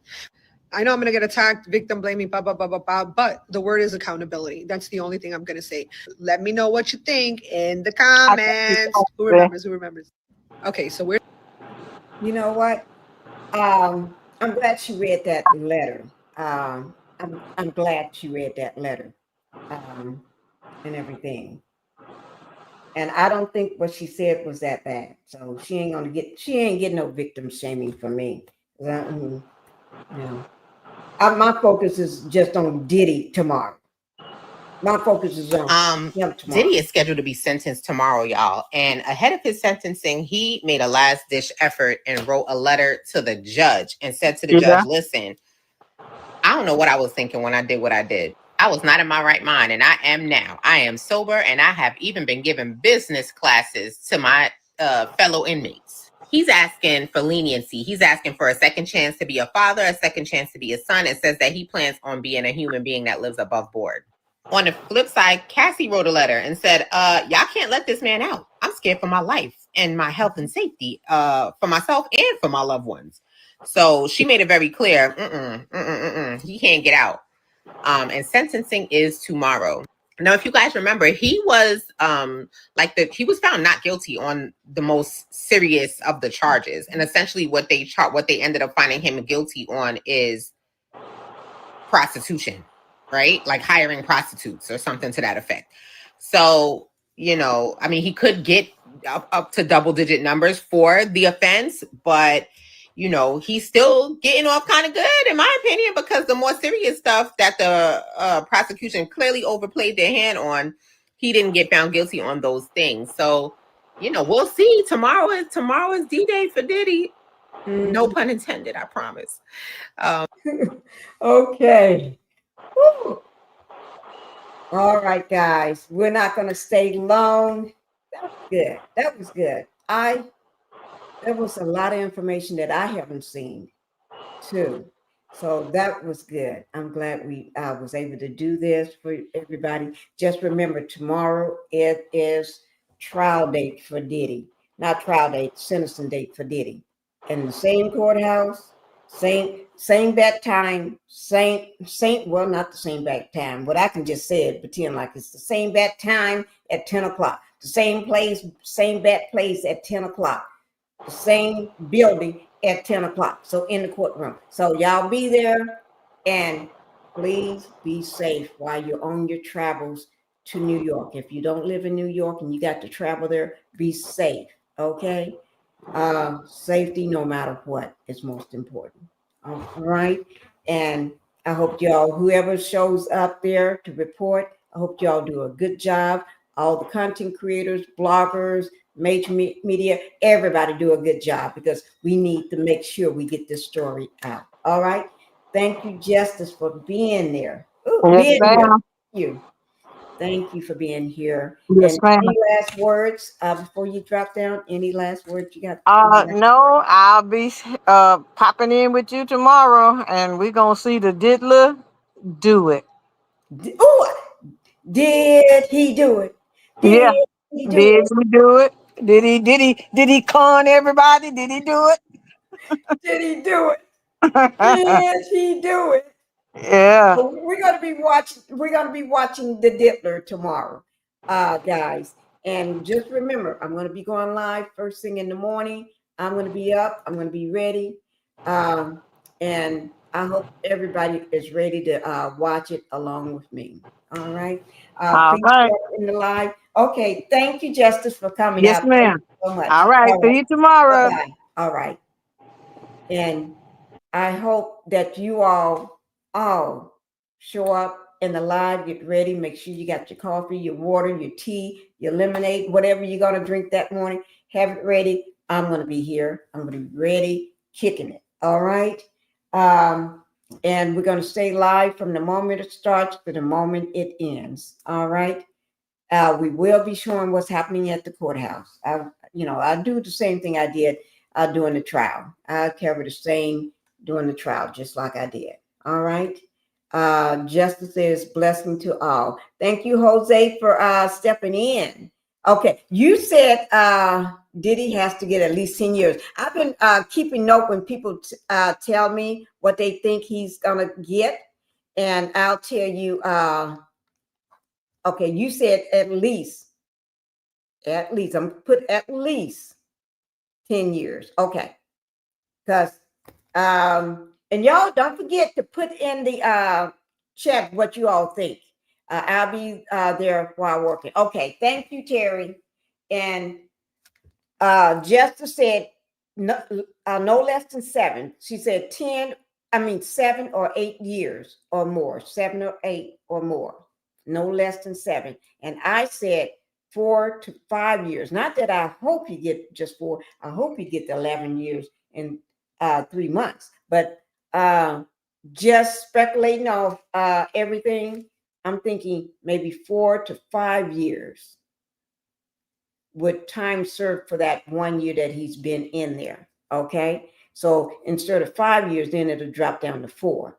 And Jose just said at least he hope he get at least 10 years. So y'all, if you missed the video, this live, put down in your comments, please leave a comment and put in that comment how many years you think he's gonna get. Okay. I just really want to know how many years y'all think he's gonna get. I already put mine in. All right. And I'll see y'all tomorrow at the same bat time, at the same bat live. Okay. And when you come in, please hit that like button.